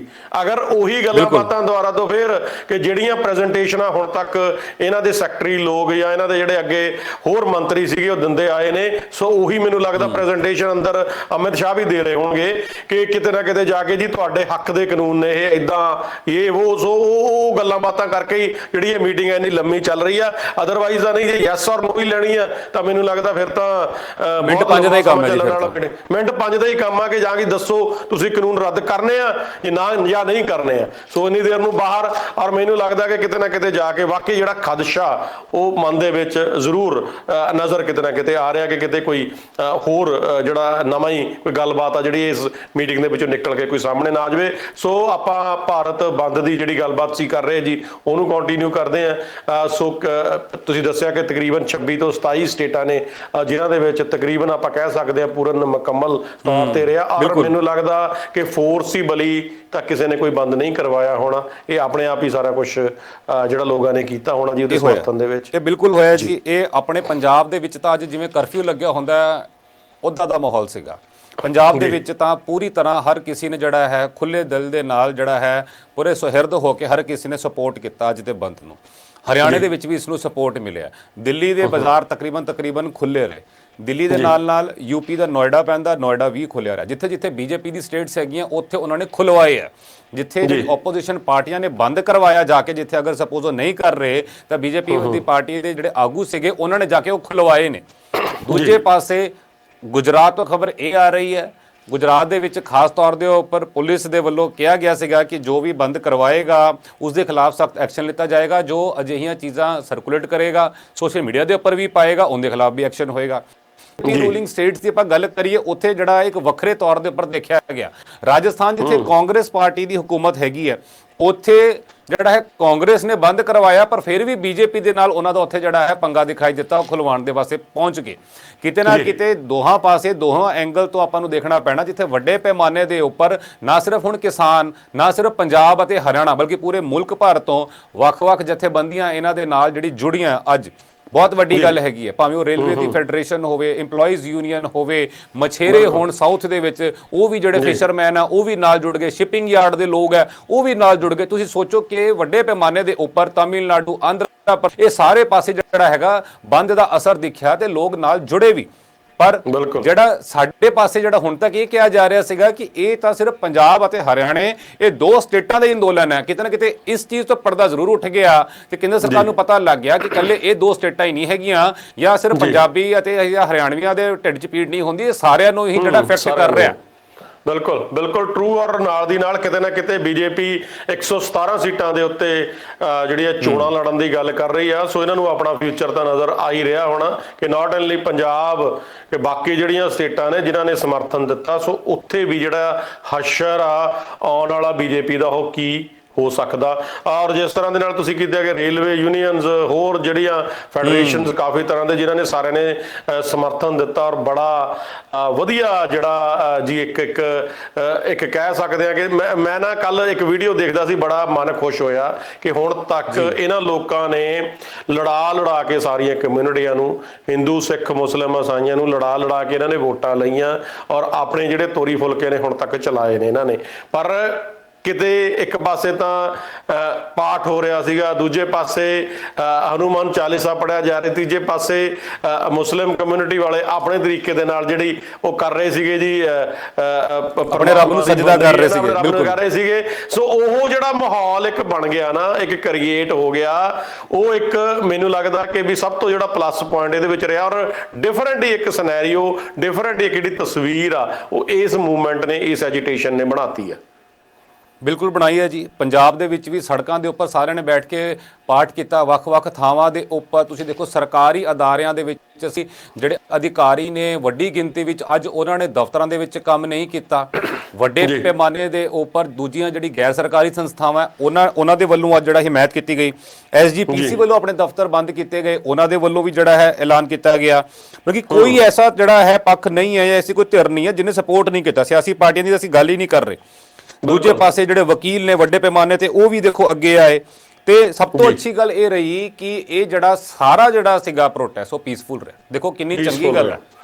ਚੱਕਾ ਜਾਮ ਹੋਇਆ ਪਰ ਪੀਸਫੁਲੀ ਹੋਇਆ। ਇੱਕ ਦੋ ਥਾਵਾਂ ਦੇ ਉੱਪਰ ਸ਼ਾਇਦ ਕਿਤੇ ਨਾ ਕਿਤੇ ਅਜਿਹੀਆਂ ਛੋਟੀ ਮੋਟੀ ਘਟਨਾਵਾਂ ਹੋਈਆਂ ਜਿਹੜੀ ਕਿ ਨਹੀਂ ਹੋਣੀ ਚਾਹੀਦੀਆਂ ਸੀ, ਪਰ ਪੂਰੀ ਤਰ੍ਹਾਂ ਜਿਹੜਾ ਹੈ ਪੀਸਫੁਲ ਰਿਹਾ। ਥੋੜੀ ਦੇਰ ਪਹਿਲਾਂ ਕੈਪਟਨ ਅਮਰਿੰਦਰ ਸਿੰਘ ਜਿਹੜੇ ਹੈ ਉਹਨਾਂ ਨੇ ਲਾਈਵ ਹੋ ਕੇ ਸਾਰਿਆਂ ਦੇ ਮੁਖਾਤਬ ਹੋ ਕੇ ਕਿਹਾ ਕਿ ਬਹੁਤ ਵਧੀਆ ਤਰੀਕੇ ਦੇ ਨਾਲ ਹੋਇਆ, ਉਹ ਲੱਗੇ ਸੀਗੇ। ਅੱਜ ਸਵੇਰ ਦੀ ਗੱਲ ਕਰੀਏ ਤਾਂ ਸਵੇਰੇ ਅਰਵਿੰਦ ਕੇਜਰੀਵਾਲ ਨੂੰ ਹਾਊਸ ਅਰੈਸਟ ਕਰ ਲਿੱਤਾ ਗਿਆ। ਦਿੱਲੀ ਦੇ ਵਿੱਚ ਜਿਹੜਾ ਪੰਗਾ ਪਿਆ, ਕਿਉਂਕਿ ਅਰਵਿੰਦ ਕੇਜਰੀਵਾਲ ਦਿੱਲੀ ਦੀ ਸੜਕਾਂ ਤੇ ਉਤਰ ਕੇ ਆਪਣੇ ਆਮ ਆਦਮੀ ਪਾਰਟੀ ਦੇ ਕਾਡਰ ਨੂੰ ਕਿਤੇ ਸੜਕਾਂ ਤੇ ਨਾ ਉਤਾਰ ਲੈਣ ਕਿ ਦਿੱਲੀ ਬੰਦ ਹੋ ਜਾਵੇ, ਉਹਨਾਂ ਨੂੰ ਘਰੇ ਬੰਦ ਕਰ ਲਿੱਤਾ ਗਿਆ। ਭਗਵੰਤ ਮਾਨ ਪਹੁੰਚੇ, ਉੱਥੇ ਪੁਲਿਸ ਨਾਲ ਖਹਿਬੜਬਾਜ਼ੀ ਹੋ ਰਹੀ ਉਹਨਾਂ ਦੀ। ਅੱਛਾ ਹਾਊਸ ਅਰੈਸਟ, ਕੇਜਰੀਵਾਲ ਸਾਹਿਬ ਦੀ ਹਾਊਸ ਅਰੈਸਟ ਰੀਜ਼ਨ ਕੀ ਦੀ ਕਿ ਇਹਦੇ ਵਿੱਚ ਸ਼ਾਮਿਲ ਹੋਏ ਨੇ ਧਰਨੇ ਦੇ ਵਿੱਚ ਨਾਲ, ਜਾਂ ਕੀ ਰੀਜ਼ਨ? ਬਿਲਕੁਲ ਕੱਲ ਗਏ ਸੀਗੇ ਸਿੰਘੂ ਬਾਰਡਰ ਦੇ ਉੱਪਰ, ਜਿਵੇਂ ਆਪਾਂ ਕੱਲ ਗੱਲ ਕੀਤੀ ਸੀ, ਸਿੰਘੂ ਬਾਰਡਰ ਦੇ ਉੱਪਰ ਜਿਹੜਾ ਹੈ ਕਿਸਾਨਾਂ ਨਾਲ ਮਿਲ ਕੇ ਆਏ ਤੇ ਉੱਥੇ ਜਾ ਕੇ ਹਮਾਇਤ ਦੇ ਆਏ। ਤੇ ਉਹਨਾਂ ਨੇ ਕਿਹਾ ਅੱਜ ਜਿਹੜਾ ਹੈ ਹਰ ਆਮ ਆਦਮੀ ਪਾਰਟੀ ਦਾ ਜਿਹੜਾ ਵਰਕਰ ਹੈਗਾ ਉਹ ਸੇਵਾਦਾਰ ਦੇ ਤੌਰ ਦੇ ਉੱਪਰ ਇਸ ਦੀ ਹਮਾਇਤ ਕਰੇਗਾ, ਨਾਲ ਹੋਏਗਾ। ਸੋ ਦਿੱਲੀ ਦੀ ਸੜਕਾਂ ਦੇ ਉੱਪਰ ਕਿਤੇ ਕੇਜਰੀਵਾਲ ਅੱਜ ਵੱਡੇ ਰੈਲੀਆਂ ਨਾ ਕਰਨਾ ਸ਼ੁਰੂ ਕਰ ਦੇਣ, ਲੋਕ ਜਿਹੜਾ ਸੜਕਾਂ ਦੇ ਉੱਪਰ ਨਾ ਉਤਰ ਜਾਣ। ਲਿਹਾਜ਼ਾ ਸਵੇਰੇ ਜੋ ਹੈ ਖਬਰਾਂ ਇਹੀ ਆਈਆਂ ਕਿ ਉਹਨਾਂ ਨੂੰ ਘਰ ਦੇ ਵਿੱਚ ਹੀ ਜਿਹੜਾ ਹੈ ਉਹਨਾਂ ਨੂੰ ਹਾਊਸ ਅਰੈਸਟ ਕਰ ਦਿੱਤਾ ਗਿਆ। ਹੁਣ ਸ਼ਾਮ ਨੂੰ ਜਿਹੜਾ ਉਹਨਾਂ ਦਾ ਬਿਆਨ ਆਉਂਦਾ ਤੇ ਇਸ ਦੇ ਉੱਪਰ ਸਾਰਾ ਦਿਨ ਸਿਆਸਤ ਚੱਲਦੀ ਰਹੀ, ਉਹਨਾਂ ਦੇ ਘਰ ਦੇ ਬਾਹਰ ਧਰਨੇ ਪ੍ਰਦਰਸ਼ਨ ਹੁੰਦੇ ਰਹੇ। ਜੀ ਥੋੜਾ ਜਿਹਾ ਮੈਂ ਭਗਵੰਤ ਮਾਨ ਬਾਰੇ ਜ਼ਰੂਰ ਕਹੂੰਗਾ। ਤੁਸੀਂ ਕਹਿੰਦੇ ਹੋ ਵੀ ਖੈਬੜਬਾਜ਼ੀ ਕੀਤੀ, ਕਿ ਹੁਣ ਭਗਵੰਤ ਮਾਨ ਬੜਾ 2-3 ਦਿਨ ਤੋਂ ਕਾਫੀ ਐਕਟਿਵ ਹੋਇਆ। ਆਪਾਂ ਕੱਲ ਵੀ ਗੱਲ ਕਰ ਰਹੇ ਸੀਗੇ ਕਿ ਕਿਤੇ ਜਾ ਕੇ ਗਾਜਰਾਂ ਛਿਲ ਰਹੇ ਨੇ ਵਿੱਚ ਬੈਠ ਕੇ, ਤੇ ਹੁਣ ਕਿਸ ਗੱਲੋਂ ਖੈਬੜਬਾਜ਼ੀ ਜਿਹੜੀ ਬਹਿਸਬਾਜ਼ੀ ਹੈ ਕੀਤੀ ਹੈ ਜੀ? ਦੇਖੋ ਭਗਵੰਤ ਮਾਨ ਜਿਹੜੇ ਪੰਜਾਬ ਦੇ ਬਾਕੀ ਜਿਹੜੇ ਸਿਆਸੀ ਆਗੂ ਨੇ, MLAs ਨੇ, Harpal Cheema leader of opposition ਨੇ, ਇਹ ਸਾਰੇ ਜਿਹੜੇ ਅਰਵਿੰਦ ਕੇਜਰੀਵਾਲ ਨੂੰ ਮਿਲਣ ਦੇ ਲਈ ਜਾ ਰਹੇ ਸੀਗੇ, ਪਰ ਪੁਲਿਸ ਨੇ ਜਿਹੜਾ ਉਹਨਾਂ ਨੂੰ ਜਾਣ ਨਹੀਂ ਦਿੱਤਾ। ਤੋ ਇਸੇ ਕਰਕੇ ਜਿਹੜਾ ਹੈਗਾ ਉਹ ਜਿਹੜੇ ਪੁਲਿਸ ਨੇ ਵੱਡੇ ਪੈਮਾਨੇ ਦੇ ਉੱਪਰ ਫੋਰਸ ਤੈਨਾਤ ਕੀਤੀ ਸੀ, ਬੈਰੀਕੇਡਿੰਗ ਕੀਤੀ ਹੋਈ ਸੀਗੀ। ਆਮ ਆਦਮੀ ਪਾਰਟੀ ਦੇ ਵੋਲੰਟੀਅਰਸ, ਵਰਕਰਸ, ਐਮਐਲਏ ਪੰਜਾਬ ਤੋਂ ਗਏ ਹੋਏ, ਇਹਨਾਂ ਦੇ ਨਾਲ ਪੁਲਿਸ ਦੀ ਜਿਹੜੀ ਹੈ ਕਹੀ ਸੁਣੀ ਵੀ ਹੋਈ। ਪਰ ਕਹਿਣ ਦਾ ਭਾਵ ਇਹ ਹੈਗਾ ਕਿ ਇਹ ਇਸ ਕਰਕੇ ਹੋਇਆ, ਕਿਤੇ ਨਾ ਕਿਤੇ ਕੇਂਦਰ ਸਰਕਾਰ ਨੂੰ ਇਹ ਪਤਾ ਸੀਗਾ ਕਿ ਇਹ ਵੱਡੇ ਪੈਮਾਨੇ ਦੇ ਉੱਪਰ ਅੱਜ ਇਸ ਬੰਦ ਦਾ ਅਸਰ ਵੇਖਣ ਨੂੰ ਮਿਲ ਸਕਦਾ, ਦੇਖਣ ਨੂੰ ਮਿਲ। ਬਿਲਕੁਲ ਬਿਲਕੁਲ ਟਰੂ। ਔਰ ਦੂਸਰਾ ਇਹ ਹੈ ਜੀ, ਸਾਰਿਆਂ ਨੇ ਮੋਸਟਲੀ ਜਿੱਦਾਂ ਤੁਸੀਂ ਗੱਲ ਕੀਤੀ ਹੈ ਕਿ ਸਮਰਥਨ ਕੀਤਾ। ਮੈਂ ਕਾਫੀ ਜਿਹੜੀਆਂ ਪੋਸਟਾਂ ਵਗੈਰਾ, ਜਿਹੜੇ ਕੱਟੜ ਨੇ, ਜਿਹੜੇ ਹੁਣ ਤੱਕ ਬੀਜੇਪੀ ਆਪਣੇ ਆਪ ਨੂੰ ਕੱਟੜ ਕਹਿ ਰਹੇ ਨੇ, ਜਾਂ ਜਿਹੜੇ ਕਹਿੰਦੇ ਨੇ ਕਿ ਨਹੀਂ ਇਹ ਕਿਸਾਨ ਵਿਰੋਧੀ ਬਿੱਲ ਨਹੀਂ ਹੈਗੇ, ਸਰਕਾਰ ਨੇ ਸਹੀ ਕੀਤਾ, ਸੋ ਉਹਨਾਂ ਵੱਲੋਂ ਤਾਂ ਨਹੀਂ ਕਿਸੇ ਕਿਸਮ ਦਾ ਕੋਈ ਪ੍ਰੋਟੈਸਟ ਕਿਸੇ ਵੀ ਜਗ੍ਹਾ ਦੇ ਉੱਤੇ ਕੀਤਾ ਗਿਆ, ਜਾਂ ਕਿਸੇ ਦੇ ਨਾਲ ਕੋਈ ਬਹਿਸਬਾਜ਼ੀ ਕਰਨ ਦੀ ਕੋਸ਼ਿਸ਼ ਜਾਂ ਦੁਕਾਨਾਂ ਖਲਵਾਉਣ ਦੀ ਕੋਸ਼ਿਸ਼, ਕੁਝ ਇਸ ਟਾਈਪ ਦਾ ਤਾਂ ਨਹੀਂ ਕੁਝ ਵਾਪਰਿਆ ਕਿਸੇ ਵੀ ਜਗ੍ਹਾ ਦੇ ਉੱਪਰ, ਚਾਹੇ ਆਪਾਂ ਪੰਜਾਬ ਦੀ, ਹਰਿਆਣੇ ਦੀ, ਚੰਡੀਗੜ੍ਹ ਦੀ ਗੱਲ ਕਰੀਏ। ਹਾਂ, ਨਹੀਂ ਦੇਖੋ, ਅਗਰ ਆਪਣੇ ਚੰਡੀਗੜ੍ਹ ਦੀ ਗੱਲ ਕਰੀਏ ਤਾਂ ਚੰਡੀਗੜ੍ਹ ਦੇ ਵਿੱਚ ਤਾਂ ਵੱਡੇ ਪੈਮਾਨੇ ਤੇ ਜਿਹੜੇ ਹੈ ਨੌਜਵਾਨ ਜਿਹੜੇ ਸੀਗੇ, ਕਿਸਾਨ ਸੀਗੇ, ਖਾਸ ਤੌਰ ਦੇ ਉੱਪਰ ਨੌਜਵਾਨ ਪਨੀਰੀ ਜਿਹੜੀ ਆਪਣੀ ਹੈ ਵੱਖ-ਵੱਖ ਜਿਹੜੇ ਵਰਗਾਂ ਤੋਂ ਆਂਦੀ ਹੈ, ਚਾਹੇ ਵਕੀਲ ਨੇ, ਸਟੂਡੈਂਟਸ ਨੇ, ਇਹ ਸਾਰੇ ਇਕੱਠੇ ਹੋਏ। ਅੱਜ ਇਹਨਾਂ ਨੇ ਪ੍ਰਦਰਸ਼ਨ ਕੀਤਾ ਤੇ ਇਹਨਾਂ ਦੇ ਉੱਪਰ ਜਿਹੜਾ ਹੈ ਪਾਣੀ ਦੀਆਂ ਬੁਛਾਰਾਂ ਵੀ ਜਿਹੜੀਆਂ ਚੰਡੀਗੜ੍ਹ ਪ੍ਰਸ਼ਾਸਨ ਪੁਲਿਸ ਦੇ ਵੱਲੋਂ ਮਾਰੀਆਂ ਗਈਆਂ ਤੇ ਕਈਆਂ ਦੀ ਪੱਗਾਂ ਵੀ ਲੱਥੀਆਂ। ਬਹੁਤ ਅਨਫੋਰਚੂਨੇਟ ਹੈਗਾ ਕਿ ਇਹ ਵੀ ਇੱਥੇ ਹੋਇਆ, ਅੱਜ ਹੁਣੇ ਥੋੜੀ ਦੇਰ ਪਹਿਲਾਂ ਦੀ ਗੱਲ ਹੈ ਚੰਡੀਗੜ੍ਹ। ਪਰ ਦੂਜੇ ਪਾਸੇ ਅਗਰ ਆਪਾਂ ਯੂਪੀ ਦੀ ਗੱਲ ਕਰ ਰਹੇ ਸੀਗੇ, ਆਪਾਂ ਗੁਜਰਾਤ ਦੀ ਗੱਲ ਕਰੀਏ, ਰਾਜਸਥਾਨ ਦੀ ਗੱਲ ਕਰੀਏ, ਜਿਹੜੀ ਸਟੇਟਸ ਦੇ ਵਿੱਚ ਜਿਵੇਂ ਕੁਝ ਪਾਰਟ ਜਿਹੜਾ ਹਰਿਆਣੇ ਦਾ ਹੈਗਾ, ਜਿੱਥੇ ਬੀਜੇਪੀ ਦਾ ਗੜ ਬਣਿਆ ਜਾਂਦਾ, ਉੱਥੇ ਸਭ ਕੁਝ ਓਪਨ ਕਰਵਾ ਦਿੱਤਾ ਗਿਆ। ਅਗਰ ਲੋਕਾਂ ਨੇ ਵੋਲੰਟੈਰੀਲੀ ਅਗਰ ਆਪਣੇ ਵੱਲੋਂ ਜਿਹੜਾ ਕੋਸ਼ਿਸ਼ ਕੀਤੀ ਕਿ ਉਹ ਜਿਹੜਾ ਹੈ ਅੱਜ ਕਿਸਾਨਾਂ ਦੇ ਨਾਲ ਜਿਹੜੀ ਹੈ ਆਪਣੀ ਜਿਹੜੇ ਭਾਈਚਾਰਕ ਸਾਂਝ ਦਾ ਸਬੂਤ ਦੇਣ ਤੇ ਅੱਜ ਆਪਣੇ ਆਪਣੇ ਕੰਮਕਾਰ ਜਿਹੜਾ ਬੰਦ ਕਰ ਦੇਣ, ਪਰ ਉਸ ਦੇ ਬਾਵਜੂਦ ਜਿਹੜਾ ਹੈ ਖਬਰਾਂ ਇਹ ਨੇ ਕਿ ਉਹਨਾਂ ਨੂੰ ਖੁਲਵਾਇਆ ਗਿਆ। ਹਾਲਾਂਕਿ ਰਿਹਾ ਪੀਸਫੁਲ, ਪਰ ਜਿਹੜਾ ਹੈ ਖੁਲਵਾਇਆ ਗਿਆ। ਇਹ ਚੀਜ਼ਾਂ ਹੋਈਆਂ ਨੇ। ਦੂਜੇ ਪਾਸੇ ਕੁਝ ਕਿਸਾਨ ਜਥੇਬੰਦੀਆਂ ਅਜਿਹੀਆਂ ਨੇ, ਕੁਝ ਹਰਿਆਣੇ ਦੀਆਂ ਜਿਹੜੀਆਂ ਜਥੇਬੰਦੀਆਂ ਨੇ, ਕਿਸਾਨ ਜਥੇਬੰਦੀਆਂ, ਉਹਨਾਂ ਨੇ ਖੇਤੀਬਾੜੀ ਮੰਤਰੀ ਨਰਿੰਦਰ ਤੋਮਰ ਦੇ ਨਾਲ ਗੱਲਬਾਤ ਕੀਤੀ ਹੈ। ਗੱਲਬਾਤ ਕਰਕੇ ਇਹ ਕਿਹਾ ਹੈ ਕਿ ਜਿਹੜੇ ਤੁਸੀਂ ਕਾਨੂੰਨ ਲੈ ਕੇ ਆਏ ਹੋ ਬਹੁਤ ਚੰਗੇ ਨੇ, ਜਿਹੜੇ ਮੌਜੂਦਾ ਕਿਸਾਨ ਬੈਠੇ ਆ ਇਹਨਾਂ ਦੀ ਗੱਲ ਨਾ ਮੰਨੋ। ਅਸੀਂ ਵੀ ਘੱਟੋ ਘੱਟ 1.5 ਕਿਸਾਨ ਹੈਗੇ ਆ, ਹਰਿਆਣੇ ਦੇ ਵਿੱਚ ਹੀ ਆ, ਬਾਕੀ ਸਟੇਟਾਂ 'ਚ ਵੀ ਹੈਗੇ ਆ, ਲਿਹਾਜ਼ਾ ਇਹ ਜਿਹੜੇ ਕਾਨੂੰਨ ਹੈ ਇਹਨਾਂ ਨੂੰ ਤੁਸੀਂ ਬਰਕਰਾਰ ਰੱਖੋ, ਕਾਇਮ ਰੱਖੋ। ਹੁਣ ਇੱਕ ਇਹ ਧੜਾ ਵੀ ਨਾਲ ਖੜਾ ਹੋ ਗਿਆ, ਦੱਸੋ। ਹਾਂ, ਵੈਰੀ ਸੈਡ ਪਾਰਟ ਆ ਜੀ, ਹੈਗੇ ਨੇ ਬਿਲਕੁਲ। ਇਹ ਧੜੇ ਖੜੇ ਹੋਣੇ ਨੇ ਜਾਂ ਇਹ ਜਿਹੜੇ ਧੜੇ ਖੜੇ ਕੀਤੇ ਜਾਣੇ ਨੇ, ਦੋਨਾਂ ਦੇ ਵਿੱਚ ਇੱਕ ਇਹ ਹੈਗੀ ਆ ਕਿ ਅਸਲ ਦੇ ਵਿੱਚ ਤਾਂ ਇਹ ਧੜੇ ਨੇ ਜਿਹੜੇ ਖੜੇ ਕਰਨੇ ਨੇ, ਕਿਉਂਕਿ ਇਹਨਾਂ ਨੇ ਵਿੱਚ ਇਹ ਸ਼ਰਾਰਤੀ ਅਨਸਰ ਨੇ ਪੈਦਾ ਕਰ। ਦੇਖੋ ਕਿੰਨੇ ਬੰਦੇ ਪਿੱਛੇ ਫੜੇ ਗਏ ਨੇ ਕਿ ਜਿਹੜੇ ਕੋਈ ਵੀਡੀਓਜ਼ ਬਣਾ ਰਿਹਾ, ਵੀ ਕੁਝ ਬਣਾ ਰਿਹਾ। ਹੁਣ ਇਹ ਨਹੀਂ ਪਤਾ ਕਿ ਇਸ ਮੁਹਿੰਮ ਦੇ ਵਿੱਚ ਸਾਰੇ ਸਹੀ ਤਾਂ ਹੈ ਨਹੀਂਗੇ, ਉਹਦੇ ਵਿੱਚੋਂ ਗਲਤ ਅਨਸਰ ਵੀ ਇਹਨਾਂ ਨੇ ਬਹੁਤ ਬਾੜੇ ਨੇ ਕਿ ਕਿਤੇ ਨਾ ਕਿਤੇ ਜਾ ਕੇ ਇਸ ਚੀਜ਼ ਨੂੰ ਖਰਾਬ ਕਰਨ ਦੀ। ਇਸੇ ਕਰਕੇ ਜਿਹੜੀ ਇਹ ਗੱਲ ਆਪਾਂ ਤਾਂ ਕਰ ਰਹੇ ਆ ਕਿ ਕਿਤੇ ਨਾ ਕਿਤੇ ਜਾ ਕੇ ਇਸ ਚੀਜ਼ ਨੂੰ ਵੀ ਸਮਝਣ ਦੀ ਜ਼ਰੂਰਤ ਆ ਕਿ ਜਿਹੜੇ ਉਹ ਸ਼ਰਾਰਤੀ ਅਨਸਰ ਨੇ ਉਹਨਾਂ ਨੂੰ ਪਹਿਚਾਨਣ ਦੀ ਵੀ ਕਿਤੇ ਨਾ ਕਿਤੇ ਜਾ ਕੇ ਜ਼ਰੂਰਤ ਆ ਕਿ ਇਸ ਜਿਹੜਾ ਇਹ ਸ਼ਾਂਤੀਪੂਰਵਕ ਸਾਰੀ ਗੱਲਬਾਤ ਚੱਲ ਰਹੀ ਹੈ, ਕਿਤੇ ਇਸ ਨੂੰ ਹਿੰਸਕ ਨਾ ਕਰ ਦਿੱਤਾ ਜਾਵੇ। ਕਿਸਾਨ ਨਹੀਂ ਕਰਨਗੇ ਜਾਂ ਜਿਹੜੇ ਉਹ ਨਹੀਂ, ਪਰ ਜਿਹੜੇ ਆ ਵਿੱਚ ਲੋਕ ਬਾੜੇ ਹੋਏ ਨੇ ਇਹੀ ਕੁਝ ਨਾ ਕੁਝ ਕਰਨਗੇ ਤਾਂ ਕਿ ਜਿਹੜਾ ਹੈਗਾ ਜੀ ਇਸ ਨੂੰ ਮੂਵਮੈਂਟ ਨੂੰ ਕਿਤੇ ਨਾ ਕਿਤੇ ਜਾ ਕੇ ਜਿਹੜੀ ਢਾਹ ਉਹ ਲਾਈ ਜਾਵੇ। ਸੋ ਇਸ ਚੀਜ਼ ਨੂੰ ਵੀ ਸਮਝਣ ਦੀ ਜ਼ਰੂਰਤ ਆ। ਠੀਕ ਆ, ਗੁੱਸਾ ਵੀ ਜਾਇਜ਼ ਆ, ਹੋਸ਼ ਦੇ ਵਿੱਚ ਰਹਿਣਾ ਵੀ ਨਾਲ ਦੀ ਨਾਲ ਜ਼ਰੂਰੀ ਆ। ਸਾਰੀਆਂ ਚੀਜ਼ਾਂ ਜਿਹੜੀਆਂ ਪੈਰਲਲ ਨੇ ਉਹ ਲੈ ਕੇ ਜਿਹੜੀਆਂ ਹੈਗੀਆਂ ਚੱਲਣੀਆਂ ਪੈਣਗੀਆਂ ਤਾਂ ਕਿ ਜਿਹੜੀ ਇਹ ਮੁਹਿੰਮ ਆ ਕਿਤੇ ਨਾ ਕਿਤੇ ਜਾ ਕੇ ਜ਼ਰੂਰ ਅੱਗੇ ਚੱਲ ਕੇ। 2 ਕਿਸਾਨਾਂ ਦੀ ਹੋਰ ਜਿਹੜੀ ਹੈਗੀ ਆ ਜੀ ਮੌਤ ਦੀ ਖਬਰ ਆਪਾਂ ਉਹ ਵੀ ਸਾਂਝੀ ਕਰਾਂਗੇ। ਇੱਕ ਛੋਟੀ ਜਿਹੀ ਬ੍ਰੇਕ ਲੈ ਲਈਏ ਜੀ। ਬਿਲਕੁਲ, ਬ੍ਰੇਕ ਲੈਣੇ ਆ ਤੇ ਉਸ ਤੋਂ ਬਾਅਦ ਕਿਉਂਕਿ ਦੁਖਦਾਈ ਖਬਰ ਹੈਗੀ ਹੈ ਤੇ ਆਖਿਰ ਕੌਣ-ਕੌਣ ਕਿਸਾਨ ਸਨ ਤੇ ਆਖਿਰ ਕਿਵੇਂ ਤੇ ਕਿਉਂ ਹੋਇਆ, ਇਸ ਦੇ ਉੱਪਰ ਵੀ ਗੱਲਬਾਤ ਕਰਾਂਗੇ। ਇੱਕ ਛੋਟਾ ਜਿਹਾ ਬ੍ਰੇਕ ਲੈਣੇ ਆ ਤੇ ਛੇਤੀ ਹਾਜ਼ਰ ਹੋਣੇ।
ਜੀ ਬ੍ਰੇਕ ਤੋਂ ਬਾਅਦ ਦੋਸਤੋ ਇੱਕ ਵਾਰ ਫਿਰ ਤੋਂ ਤੁਹਾਡਾ ਸਵਾਗਤ ਹੈ ਪੰਜਾਬ ਪੁਆਇੰਟ ਪ੍ਰੋਗਰਾਮ ਦੇ ਵਿੱਚ। ਸਫਰ ਟੀਵੀ ਦੇ ਉੱਪਰ ਤੁਸੀਂ ਜੁੜੇ ਹੋਏ ਹੋ ਔਰ ਵੱਖੋ ਵੱਖਰੇ ਜ਼ਰੀਏ ਪ੍ਰੋਗਰਾਮ ਦੇ ਨਾਲ ਤੁਸੀਂ ਜੁੜੇ ਹੋਏ ਹੋ। ਫੇਸਬੁੱਕ ਦੇ ਥਰੂ ਵੀ ਕਾਫੀ ਸਾਡੇ ਦੋਸਤ ਮਿੱਤਰ ਨੇ ਜਿਹੜੇ ਨਾਲ ਨੇ। IPTV ਦੇ ਉੱਪਰ ਤੁਸੀਂ ਵੇਖ ਰਹੇ ਹੋ। ਵੀਡੀਓ ਨੂੰ ਜਰੂਰ ਸ਼ੇਅਰ ਕਰ ਦਿਆ ਕਰੋ ਅੱਗੇ ਤੋਂ ਅੱਗੇ। ਅਗਰ ਤੁਹਾਡਾ ਕੋਈ ਸਵਾਲ ਹੁੰਦਾ ਤਾਂ ਤੁਸੀਂ ਕਮੈਂਟ ਵੀ ਕਰ ਸਕਦੇ ਹੋ। ਤੋਂ ਮੰਡੇ ਤੋਂ ਲੈ ਕੇ ਫਰਾਈਡੇ ਤੱਕ ਹਰ ਰੋਜ਼ 9 ਵਜੇ ਤੋਂ ਲੈ ਕੇ 10 ਵਜੇ ਤੱਕ ਪੰਜਾਬ ਪੁਆਇੰਟ ਖਬਰ ਹੁਣ ਤੱਕ ਪਲ ਪਲ ਦੀ ਖਬਰ ਕੀ ਲੇਟੈਸਟ ਅਪਡੇਟ ਨੇ ਤੁਹਾਡੇ ਤੱਕ ਲੈ ਕੇ ਹਾਜ਼ਰ ਹੁੰਨੇ ਆ। ਸੋ ਗੌਰਵ ਜੀ ਕੰਟੀਨਿਊ ਕਰਦੇ ਆ। ਇੱਕ ਜਿਹੜਾ ਮੈਸੇਜ ਵੀ ਆਇਆ ਹੋਇਆ ਜੀ ਕਿ ਸਿਮਰਨ ਸਿੰਘ ਉਹਨਾਂ ਦਾ ਕਹਿੰਦੇ ਕਿ ਗੁਜਰਾਤ ਦੇ ਵਿੱਚ ਧੱਕੇ ਦੇ ਨਾਲ ਖਲਵਾਉਣ ਦੀ ਵੀ ਕੋਸ਼ਿਸ਼ ਕੀਤੀ ਗਈ ਆ। ਤੇ ਗੁਜਰਾਤ ਦੇ ਵਿੱਚ ਤਾਂ ਪਹਿਲਾਂ ਵੀ ਬੜਾ ਕੁਝ ਹੋਇਆ, ਆਪਾਂ ਨੂੰ ਪਤਾ ਹੀ ਹੈ ਜੀ ਸਾਰਾ ਕਿ ਗੁਜਰਾਤ ਦੇ ਵਿੱਚ ਕਿਸ ਤਰ੍ਹਾਂ ਦੇ ਨਾਲ ਦੰਗੇ ਕੀ ਕੁਝ ਉੱਥੇ ਹੋਇਆ। ਬਿਲਕੁਲ ਦੇਖੋ, ਬੜਾ ਅਨਫੋਰਚੂਨੇਟ ਪਾਰਟ ਹੈਗਾ। ਮਤਲਬ ਕਿ ਕਿਸ ਤਰੀਕੇ ਨਾਲ ਅਸੀਂ ਜਾਣਦੇ ਹਾਂ ਕਿ ਗੁਜਰਾਤ ਦੇ ਵਿੱਚ BJP ਦੀ ਸਲਤਨਤ ਹੈਗੀ ਪਿਛਲੇ ਕਈ ਵਰਿਆਂ ਤੋਂ ਉੱਪਰ। ਲਗਾਤਾਰ ਆਈ ਥਿੰਕ ਚੌਥੀ ਵਾਰ ਹੈ ਕਿ ਉੱਥੇ ਜਿਹੜੀ BJP ਦੀ ਸਰਕਾਰ ਬਣੀ ਹੈ ਤੇ ਚੱਲ ਰਹੀ ਹੈ। ਤਕਰੀਬਨ 20 ਸਾਲ ਤੋਂ ਉੱਪਰ ਹੋ ਚੁੱਕਿਆ ਉੱਥੇ। ਪਰ ਅਗਰ ਉੱਥੇ ਵੀ ਕਿਸੇ ਨੇ ਕਿਸਾਨਾਂ ਦੀ ਹਮਾਇਤ ਕਰਨ ਦੀ ਕੋਸ਼ਿਸ਼ ਕੀਤੀ ਤੇ ਉਹ ਜਿਹੜੀ ਦੁਕਾਨਾਂ ਨੇ, ਉਹਨਾਂ ਦੇ ਸ਼ਾਪਸ ਨੇ, ਇਸਟੈਬਲਿਸ਼ਮੈਂਟਸ ਨੇ, ਉਹ ਸਾਰੀਆਂ ਜਿਹੜੀਆਂ ਖੁਲਵਾਈਆਂ ਗਈਆਂ ਜੋ ਕਿਹਾ ਗਿਆ। ਤੇ ਖਾਸ ਤੌਰ ਤੇ ਪੁਲਿਸ ਦੇ ਵੱਲੋਂ ਜੋ ਦੱਸਿਆ ਜਾ ਰਿਹਾ ਹੈ ਕਿ ਉੱਥੇ ਪੁਲਿਸ ਦੇ ਵੱਲੋਂ ਜਿਹੜਾ ਹੈ ਇਹ ਐਡਵਾਈਜ਼ਰੀ ਜਿਹੜੀ ਜਾਰੀ ਕੀਤੀ ਗਈ ਕਿ ਕੋਈ ਵੀ ਅਜਿਹੀ ਗੱਲਬਾਤ ਨਾ ਮੰਨੇ ਤੇ ਅਫਵਾਹਾਂ ਤੇ ਯਕੀਨ ਨਾ ਕਰੇ। ਲਿਹਾਜ਼ਾ ਇਹ ਦੂਸਰੀ ਤਰੀਕੇ ਦੀ ਐਡਵਾਈਜ਼ਰੀ ਸੀ ਕਿ ਸਾਰਿਆਂ ਨੇ ਸਭ ਕੁਝ ਖੋਲ ਕੇ ਹੀ ਰੱਖਣਾ, ਟੈਨਸ਼ਨ ਨਾ ਲਓ। ਜੀ ਜੀ ਜੀ ਜੀ ਬਿਲਕੁਲ। ਚਲੋ ਜਿੱਥੇ ਜ਼ੋਰ ਚੱਲਦਾ ਜੀ ਉੱਥੇ ਚਲਾਇਆ, ਪਰ ਜਿੱਥੇ ਜ਼ੋਰ ਨਹੀਂ ਚੱਲਦਾ ਉੱਥੇ ਜ਼ੋਰ ਨਹੀਂ ਚੱਲਿਆ। ਉੱਥੇ ਤਾਂ ਲੋਕਾਂ ਨੇ ਆਪ ਹਮਾਇਤ ਕੀਤੀ ਔਰ ਸਾਡੇ ਸਾਰਿਆਂ ਦੇ ਸਾਹਮਣੇ ਆ। ਇਹ ਕਹਿਣ ਦੇ ਵਿੱਚ ਕੋਈ ਵੀ ਉਹ ਨਹੀਂ ਹੈਗਾ ਕਿ ਵਾਕਈ ਅਗਰ ਭਾਰਤ ਬੰਦ ਦਾ ਸੱਦਾ ਦਿੱਤਾ ਉਹ 100% ਕਾਮਯਾਬ ਕਹਿ ਸਕਦੇ ਹਾਂ ਕਿ ਅਸੀਂ ਕਾਮਯਾਬ ਰਿਹਾ। ਔਰ ਉਹਦੇ ਤੇ ਲੋਕਾਂ ਨੇ ਮੋਹਰ ਲਾਤੀ ਹੈ ਜੀ ਆਲਰੇਡੀ ਕਿ ਨਹੀਂ ਅਸੀਂ ਕਿਸਾਨੀ ਦੇ ਨਾਲ ਆ। ਔਰ ਵਾਕਿਆ ਹੀ ਕਿਸਾਨੀ ਦੇ ਨਾਲ ਇਕੱਲਾ ਪੰਜਾਬ ਭਾਰਤ ਨਹੀਂ ਹੈਗਾ ਜੀ, ਸਾਰੀ ਦੁਨੀਆ ਹੀ। ਅਸੀਂ ਹੁਣ ਬਾਹਰਲੀਆਂ ਕੰਟਰੀਆਂ ਦੇ ਵਿੱਚ ਬੈਠੇ ਆ, ਜਿੱਥੇ ਵੀ ਪੰਜਾਬੀ ਵੱਸਦਾ ਉਹ ਹਰ ਜਗ੍ਹਾ ਦੇ ਉੱਤੇ ਨਾਲ ਆ ਔਰ ਹਰ ਤਰੀਕੇ ਦੇ ਨਾਲ ਹੈਲਪ ਕਰਨ ਨੂੰ ਵੀ ਤਿਆਰ ਆ ਜੀ। ਮੈਨੂੰ ਤਕਰੀਬਨ ਰੈਗੂਲਰ 15 ਤੋਂ 20 ਦਿਨ ਹੋ ਗਏ ਆ ਜੀ, ਕਿਉਂਕਿ ਨਾਰਮਲੀ ਜਿਹੜਾ ਆਪਣਾ ਰੇਡੀਓ ਪ੍ਰੋਗਰਾਮ ਆ ਆਪਾਂ ਇੱਥੇ ਟੋਰਾਂਟੋ ਦੇ ਵਿੱਚ ਕਰਦੇ ਆ ਦੁਪਹਿਰ ਨੂੰ 770 AM ਦੀ ਫ੍ਰੀਕੁਐਂਸੀ ਦੇ ਉੱਪਰ 2 ਵਜੇ ਤੋਂ ਲੈ ਕੇ 3 ਵਜੇ ਤੱਕ। ਉਹਦੇ ਵਿੱਚ ਮੋਸਟਲੀ ਜਿੰਨੇ ਮੁੱਦੇ ਹੁਣ ਤੱਕ ਕਵਰ ਕਰਦੇ ਰਹੇ ਆ ਉਹ ਕਰਦੇ ਰਹੇ ਆ ਜੀ ਇੱਥੇ ਦੇ ਲੋਕਲ ਇਸ਼ੂਜ਼। ਪਰ ਜਦੋਂ ਦਾ ਕਿਸਾਨੀ ਦਾ ਘੋਲ ਸ਼ੁਰੂ ਹੋਇਆ ਤਾਂ ਮੈਕਸਿਮਮ ਕਵਰੇਜ ਆਪਣੀ ਕਿਸਾਨੀ ਦੀ ਰਹੀ ਆ ਔਰ ਹਰ ਰੋਜ਼ ਕਿਸਾਨੀ ਦੇ ਰਿਲੇਟਡ ਹੀ ਜਿਹੜੀ ਗੱਲਬਾਤ ਆ ਉਹ ਕਰਦੇ ਆ ਔਰ ਉੱਥੋਂ ਲੋਕਾਂ ਦਾ ਪਤਾ ਲੱਗਦਾ। ਔਰ ਲੋਕ ਇੰਨੇ ਕੁ ਜ਼ਿਆਦਾ ਜੁੜਦੇ ਆ ਕਿਉਂਕਿ ਉਹਨਾਂ ਦੇ ਮਨ ਦੇ ਵਿੱਚ ਜਿਹੜਾ ਦਰਦ ਆ ਉਹ ਸਾਨੂੰ ਉੱਥੋਂ ਪਤਾ ਲੱਗਦਾ। ਔਰ ਆਪ ਕਾਲਸ ਆਉਂਦੀਆਂ ਨੇ ਜੀ ਕਿ ਤੁਸੀਂ ਦੱਸੋ ਕਿਹਨੂੰ ਪੈਸਾ ਭੇਜਣਾ, ਕਿੰਨਾ ਪੈਸਾ ਭੇਜਣਾ, ਅਸੀਂ ਤੁਹਾਡੇ ਨਾਲ ਖੜੇ ਆ, ਤੁਸੀਂ ਦੱਸੋ ਅਸੀਂ ਕਿਸ ਤਰੀਕੇ ਨਾਲ ਜਿਹੜੀ ਹੈਲਪ ਆ ਉਹ ਕਰ ਸਕਦੇ ਆ। ਉਸ ਤੋਂ ਲੋਕਾਂ ਦੇ ਮਨ ਦੇ ਵਿੱਚ ਕਿੰਨਾ ਕੁ ਦਰਦ ਆ ਪੰਜਾਬ ਦੀ ਕਿਸਾਨੀ ਦੇ ਪ੍ਰਤੀ ਉੱਥੋਂ ਪਤਾ ਲੱਗਦਾ ਜੀ। ਔਰ ਲੋਕ ਹਮੇਸ਼ਾ ਹੀ ਨਾਲ ਖੜੇ ਨੇ ਤਤਪਰ। ਕਹਿਣ ਨੂੰ ਚਾਹੇ ਗਵਰਨਮੈਂਟਾਂ ਕੁਝ ਵੀ ਕਹੀ ਜਾਣ, ਪਰ ਪਤਾ ਇਹਨਾਂ ਨੂੰ ਵੀ ਸਾਰਾ ਕੁਛ ਆ ਕਿ ਹੁਣ ਜਿਹੜੇ ਲੋਕ ਨੇ ਉਹ ਸਾਰੇ ਇਹਨਾਂ ਦੇ ਅਗੇਂਸਟ ਨੇ, ਉਹ ਖੜੇ ਹੋ ਚੁੱਕੇ ਨੇ। ਸੋ ਜਿਸ ਤਰ੍ਹਾਂ ਦੇ ਨਾਲ ਆਪਾਂ ਗੱਲ ਕਰ ਰਹੇ ਸੀਗੇ ਜੀ, ਕਈ ਕਿਸਾਨਾਂ ਦੀਆਂ ਉੱਥੇ ਜਿਹੜੀਆਂ ਸ਼ਹੀਦੀਆਂ ਪ੍ਰਾਪਤ ਕੀਤੀਆਂ ਨੇ, ਮੌਤ ਹੋਈ ਹੈ ਜੀ ਇਸ ਐਜੀਟੇਸ਼ਨ ਦੇ ਦੌਰਾਨ। ਸੋ ਮੈਨੂੰ ਲੱਗਦਾ ਜੀ 2 ਮੌਤਾਂ ਹੋਰ ਹੋਈਆਂ ਨੇ। ਸੋ ਕੌਣ ਨੇ ਸਾਡੇ ਜੀ ਉਹਨਾਂ ਦੇ ਬਾਰੇ ਆਪਾਂ ਬਿਲਕੁਲ। ਇੱਕ ਤਾਂ ਰਵਿੰਦਰਪਾਲ ਸਿੰਘ ਸੀਗੇ ਜੀ, ਆਪਣੇ ਬਜ਼ੁਰਗ ਜਿਹੜੇ ਕਿ ਦਿੱਲੀ ਦੇ ਧਰਨੇ ਦੇ ਵਿੱਚ ਸ਼ਾਮਿਲ ਸੀਗੇ ਤੇ ਉਹਨਾਂ ਦੀ ਤਬੀਅਤ ਜਿਹੜੀ ਹੈ ਢਿੱਲੀ ਪੈ ਗਈ ਤੇ ਨਸਾਜ਼ ਸੀਗੇ। ਉਸ ਤੋਂ ਬਾਅਦ ਜਿਹੜੀ ਹੈ ਉਹਨਾਂ ਦੀ ਮੌਤ ਹੋਈ ਹੈ। ਤੇ ਦੂਜੇ ਪਾਸੇ ਆਪਣੇ ਬੀਬੀ ਜੀ ਜਿਹੜੇ ਨੇ ਉਹ ਪਿੰਡ ਭਵਾਨੀਗੜ੍ਹ ਦੇ ਨੇੜੇ ਜਿਹੜਾ ਹੈ, ਭਵਾਨੀਗੜ੍ਹ ਦੇ ਨੇੜੇ ਕਾਲਾਚਾਰ ਟੋਲ ਪਲਾਜ਼ਾ ਦੇ ਉੱਪਰ ਲਗਾਤਾਰ ਜਿਹੜਾ ਉਹ ਬੈਠੇ ਹੋਏ ਸੀਗੇ, ਸੇਵਾ ਕਰ ਰਹੇ ਸੀਗੇ ਲੰਗਰ ਪਾਣੀ ਦੇ ਲਈ। ਜਿਹੜੇ ਉੱਥੇ ਕਿਸਾਨ ਬੈਠੇ ਸੀ ਉਹਨਾਂ ਦੇ ਨਾਲ ਡਟੇ ਹੋਏ ਸੀਗੇ। ਪਿੰਡ ਘਰਾਂਚੋ ਦੇ ਬਜ਼ੁਰਗ ਕਿਸਾਨ ਬੀਬੀ ਗੁਰਮੇਲ ਕੌਰ 70 ਸਾਲ ਦੀ ਉਹਨਾਂ ਦੀ ਉਮਰ ਸੀ। ਤੁਸੀਂ ਦੇਖੋ ਉਹਨਾਂ ਦਾ ਜਜ਼ਬਾ ਕਿੰਨਾ ਸੀਗਾ ਜਦੋਂ ਦਾ ਇਹ ਅੰਦੋਲਨ ਚੱਲਿਆ। ਦੇਖੋ 2.5 ਮਹੀਨੇ ਤੋਂ ਵੱਧ ਦਾ ਸਮਾਂ ਹੋ ਰਿਹਾ ਤੇ ਉਹ ਉਸੇ ਟੋਲ ਪਲਾਜ਼ਾ ਦੇ ਉੱਪਰ ਬੈਠੇ ਸੀਗੇ, ਲਗਾਤਾਰ ਜਿਹੜਾ ਲੰਗਰ ਦੀ ਸੇਵਾ ਕਰ ਰਹੇ ਸੀ ਉਹ ਮਾਤਾ। ਅੱਜ ਉਸ ਦਾ ਦੇਹਾਂਤ ਹੋ ਗਿਆ। ਇੰਨੇ ਠੰਡ ਦੇ ਵਿੱਚ ਉਹ ਮਾਤਾ ਉੱਥੇ ਬੈਠੀ ਹੋਈ ਸੀ। ਅਜਿਹਾ ਹੀ ਬਜ਼ੁਰਗ ਜਿਹੜੇ ਸਾਡੇ ਉਹ ਜਿਹੜੇ ਹੈ ਦੂਜੇ ਟੋਲ ਪਲਾਜ਼ਾ ਦੇ ਆਪਣਾ ਬੈਰੀਕੇਡ ਦੇ ਉੱਥੇ ਨੇੜੇ ਬੈਠੇ ਸੀ ਸਿੰਘੂ ਬਾਰਡਰ ਤੇ। ਇਹ ਸਾਡੇ ਉਹ ਕਿਸਾਨ ਨੇ, ਉਹ ਬਜ਼ੁਰਗ ਨੇ ਜਿਹੜੇ ਕਿ ਅੱਜ ਆਉਣ ਵਾਲੀ ਜਨਰੇਸ਼ਨ ਦੇ ਲਈ ਜਿਹੜਾ ਹੈ ਉਹਨਾਂ ਦਾ ਹੱਕ ਬਚਾਉਣ ਦੇ ਲਈ ਪਹਿਰਾ ਦੇ ਰਹੇ ਨੇ। ਦੇਖੋ ਬਜ਼ੁਰਗ ਤਾਂ ਬੈਠੇ ਆ, ਉਹ ਨੌਜਵਾਨਾਂ ਦੇ ਨਾਲ ਤਾਂ ਬੈਠੇ ਆ ਕਿ ਬੱਚਿਓ ਕਿ ਕੱਲ ਨੂੰ ਤੁਹਾਡਾ ਭਵਿੱਖ ਸਾਨੂੰ ਜਾਂਦਾ ਹੋਇਆ ਦਿਖ ਰਿਹਾ, ਉਹਨੂੰ ਅਸੀਂ ਆਪਣੇ ਅੱਖਾਂ ਦੇ ਸਾਹਮਣੇ ਨਹੀਂ ਜਾਣ ਦੇ ਸਕਦੇ। ਉਹਨਾਂ ਨੂੰ ਤਾਂ ਅਸੀਂ ਬਚਾਉਣਾ ਹੀ ਹੈ। ਬਿਲਕੁਲ ਜੀ। ਮੈਂ ਇੱਕ ਮਾਤਾ ਜੀ ਦੀ ਦੇਖ ਰਿਹਾ ਸੀਗਾ ਪਿਕਚਰ ਕਿਸੇ ਨੇ ਪਾਈ ਹੋਈ, ਉਹਨਾਂ ਦੀ ਲੱਤ ਟੁੱਟੀ ਹੋਈ ਹੈ ਔਰ ਉਦਾਂ ਹੀ ਪਾਏ ਹੋਏ ਨੇ ਉਹਦੇ ਉੱਤੇ, ਤੇ ਉਹ ਕਹਿੰਦੇ ਵੀ ਨਹੀਂ ਮੈਂ ਵਾਪਸ ਨਹੀਂ ਜਾਣਾ, ਸੋ ਇੱਥੇ ਹੀ ਰਹਿਣਾ। ਔਰ ਵਾਕਿਆ ਹੀ ਜਿਹੜੀ ਤੁਸੀਂ ਗੱਲ ਕੀਤੀ ਹੈ ਨਾ ਕਿ ਇਹ ਆਪਣੇ ਲਈ ਨਹੀਂ ਹੋ ਰਿਹਾ, ਜੇ ਬਜ਼ੁਰਗ ਉੱਥੇ ਬੈਠੇ ਨੇ ਉਹ ਆਉਣ ਵਾਲੀਆਂ ਨਸਲਾਂ ਦੇ ਲਈ ਇੱਕ ਮਿਸਾਲ ਪੈਦਾ ਕਰ ਰਹੇ ਨੇ ਕਿ ਕੱਲ ਨੂੰ ਸਾਡੀਆਂ ਆਉਣ ਵਾਲੀਆਂ ਨਸਲਾਂ ਨਾ ਸਾਨੂੰ ਕਿਤੇ ਕਹਿ ਦੇਣ ਕਿ ਤੁਸੀਂ ਸਾਡੇ ਲਈ ਕੀ ਕੀਤਾ ਜਦੋਂ ਇੱਥੇ ਜ਼ਰੂਰਤ ਸੀਗੀ ਤੇ ਤੁਸੀਂ ਉੱਥੇ ਕਿਉਂ ਨਹੀਂ ਗਏ। ਔਰ ਵਾਕਈ ਦੇਖੋ ਇੱਕ ਜਿਹੜਾ ਜਜ਼ਬਾ ਇਹ ਅੰਦਰ ਇਸ ਨੂੰ ਸਮਝਣ ਦੀ ਜ਼ਰੂਰਤ ਆ, ਪਰ ਆਮ ਬੰਦਾ ਸਮਝ ਰਿਹਾ, ਲੋਕ ਬਾਹਰ ਸਮਝ ਰਹੇ ਨੇ, ਬਾਹਰਲੀਆਂ ਕੰਟਰੀਆਂ ਦੇ ਪ੍ਰਧਾਨ ਮੰਤਰੀ ਤੱਕ ਜਿਹੜੇ ਉਹ ਕੰਟਰੀਆਂ ਰਨ ਕਰ ਰਹੇ ਨੇ, ਸਾਡੇ ਕੈਨੇਡਾ ਦੇ ਪ੍ਰਧਾਨ ਮੰਤਰੀ ਤੱਕ ਸਮਝ ਰਹੇ ਨੇ, ਪਰ ਜਿਹੜੇ ਉੱਥੇ ਬੈਠੇ ਨੇ ਜਿਨ੍ਹਾਂ ਨੇ ਵੋਟਾਂ ਪਾ ਕੇ ਇਹਨਾਂ ਨੂੰ ਇਸ ਲੈਵਲ ਤੱਕ ਕੁਰਸੀਆਂ ਦਿੱਤੀਆਂ ਨੇ, ਉਹਨਾਂ ਨੂੰ ਹਜੇ ਤੱਕ ਇਸ ਚੀਜ਼ ਦੀ ਸਮਝ ਨਹੀਂ ਆ ਰਹੀ ਕਿ ਕਿਸ ਤਰ੍ਹਾਂ ਦੇ ਨਾਲ ਜਿਹੜਾ ਇਹ ਲੋਕ ਜਿਹੜੇ ਉੱਥੇ ਬੈਠੇ ਨੇ ਜਿਨ੍ਹਾਂ ਨੇ ਸਾਨੂੰ ਵੋਟਾਂ ਪਾ ਕੇ ਬਣਾਇਆ, ਤਾਂ ਅਸੀਂ ਉਹਨਾਂ ਦਾ ਦੁੱਖ ਦਰਦ ਆ ਜਿਹੜਾ ਨਹੀਂ ਸਮਝ ਰਹੇ। ਔਰ ਨਾਲ ਦੀ ਨਾਲ ਜਿਹੜਾ ਹੈਗਾ ਜੀ ਕਈ ਦਿਨਾਂ ਤੋਂ ਆਪਾਂ ਗੱਲਬਾਤ ਕਰ ਰਹੇ ਹਾਂ, ਉਸ ਤੋਂ ਪਹਿਲਾਂ ਮੈਂ ਉਧਰ ਨੂੰ ਆਵਾਂ ਅਗਲੀ ਖਬਰ ਦੇ ਵੱਲ ਨੂੰ, ਮੈਂ ਅਕਾਲੀ ਦਲ ਦੇ ਜ਼ਰੂਰ ਜਿਹੜੇ ਧਾਰਮਿਕ ਪ੍ਰੋਗਰਾਮ ਸੀਗੇ ਅਨੰਦਪੁਰ ਸਾਹਿਬ ਦੇ, ਸੋ ਉਹਨਾਂ ਨੇ ਵੀ ਜਿਹੜਾ ਵੱਡਾ ਫੈਸਲਾ ਇੱਕ ਲਿਆ, ਸੋ ਉਹਦੇ ਬਾਰੇ ਆਪਾਂ ਜ਼ਰੂਰ ਗੱਲਬਾਤ ਕਰ ਲਈਏ। ਦੇਖੋ ਕਮਨ ਜੀ, ਸ਼੍ਰੋਮਣੀ ਅਕਾਲੀ ਦਲ ਦੇ 100 ਸਾਲ ਪੂਰੇ ਹੋ ਗਏ ਆ ਪਾਰਟੀ ਨੂੰ, ਤੇ ਇਸ ਨੂੰ ਲੈ ਕੇ ਅਨੰਦਪੁਰ ਸਾਹਿਬ ਜਿਹੜਾ ਹੈ ਉੱਥੇ 3 ਦਿਨੀ ਜਿਹੜੇ ਪ੍ਰੋਗਰਾਮ ਰੱਖੇ ਗਏ ਸੀਗੇ, ਪਰ ਜਿਸ ਤਰੀਕੇ ਦੇ ਨਾਲ ਹੁਣ ਇਹ ਪ੍ਰੋਗਰਾਮ ਚੱਲਦਾ ਪਿਆ ਹੈ ਤੇ ਲਾਸਟ ਸਟੇਜ ਦੇ ਉੱਪਰ ਪਹੁੰਚ ਚੁੱਕਾ ਹੈ, ਆਪਾਂ ਕਹਿ ਸਕਦੇ ਹਾਂ ਕਿ ਕਲਾਈਮੈਕਸ ਹੈ। ਇਸ ਵੇਲੇ ਕੁਝ ਵੀ ਹੋ ਸਕਦਾ ਹੈ ਕਿ ਸਰਕਾਰ ਜਿਹੜਾ ਕਿਸ ਤਰੀਕੇ ਨਾਲ ਫੈਸਲਾ ਲੈਂਦੀ ਹੈ ਉਹ ਬਹੁਤ ਇੰਪੋਰਟੈਂਟ ਹੋਏਗਾ, ਸਾਰੇ ਦੇ ਭਵਿੱਖ ਦੇ ਨਾਲ ਜੁੜਿਆ ਹੋਇਆ। ਇਸ ਨੂੰ ਦੇਖਦੇ ਹੋਏ ਚੰਗੀ ਗੱਲ ਕਵਾਂਗੇ ਕਿ ਤੁਸੀਂ ਆਪਣੇ ਪ੍ਰੋਗਰਾਮ ਕੈਂਸਲ ਕਰਤੇ। 100 ਸਾਲਾ ਪ੍ਰੋਗਰਾਮ ਦੇ ਵਿੱਚ ਵੀ ਤਾਂ ਇਹਨਾਂ ਕਿਸਾਨਾਂ ਨੇ, ਲੋਕਾਂ ਨੇ, ਆਮ ਲੋਕਾਂ ਨੇ ਤਾਂ ਪਹੁੰਚਣਾ ਸੀਗਾ। ਚੰਗੀ ਗੱਲ ਹੈ ਤੁਸੀਂ 100 ਸਾਲ ਪੂਰੇ ਕਰ ਲਏ, ਅੱਛੀ ਪਾਰਟੀ ਅਗਰ ਤੁਸੀਂ ਬਣਾਉਣਾ ਚਾਹੁੰਦੇ ਹੋ ਤੇ ਲੋਕਾਂ ਦੇ ਨਾਲ ਹੀ ਪਾਰਟੀਆਂ ਹੁੰਦੀਆਂ, ਸਵਾਲ ਤਾਂ ਇਹੀ ਹੈ, ਤੇ ਅਗਰ ਤੁਸੀਂ ਕੈਂਸਲ ਕੀਤੇ ਤਾਂ ਅੱਛੀ ਗੱਲ ਹੈ।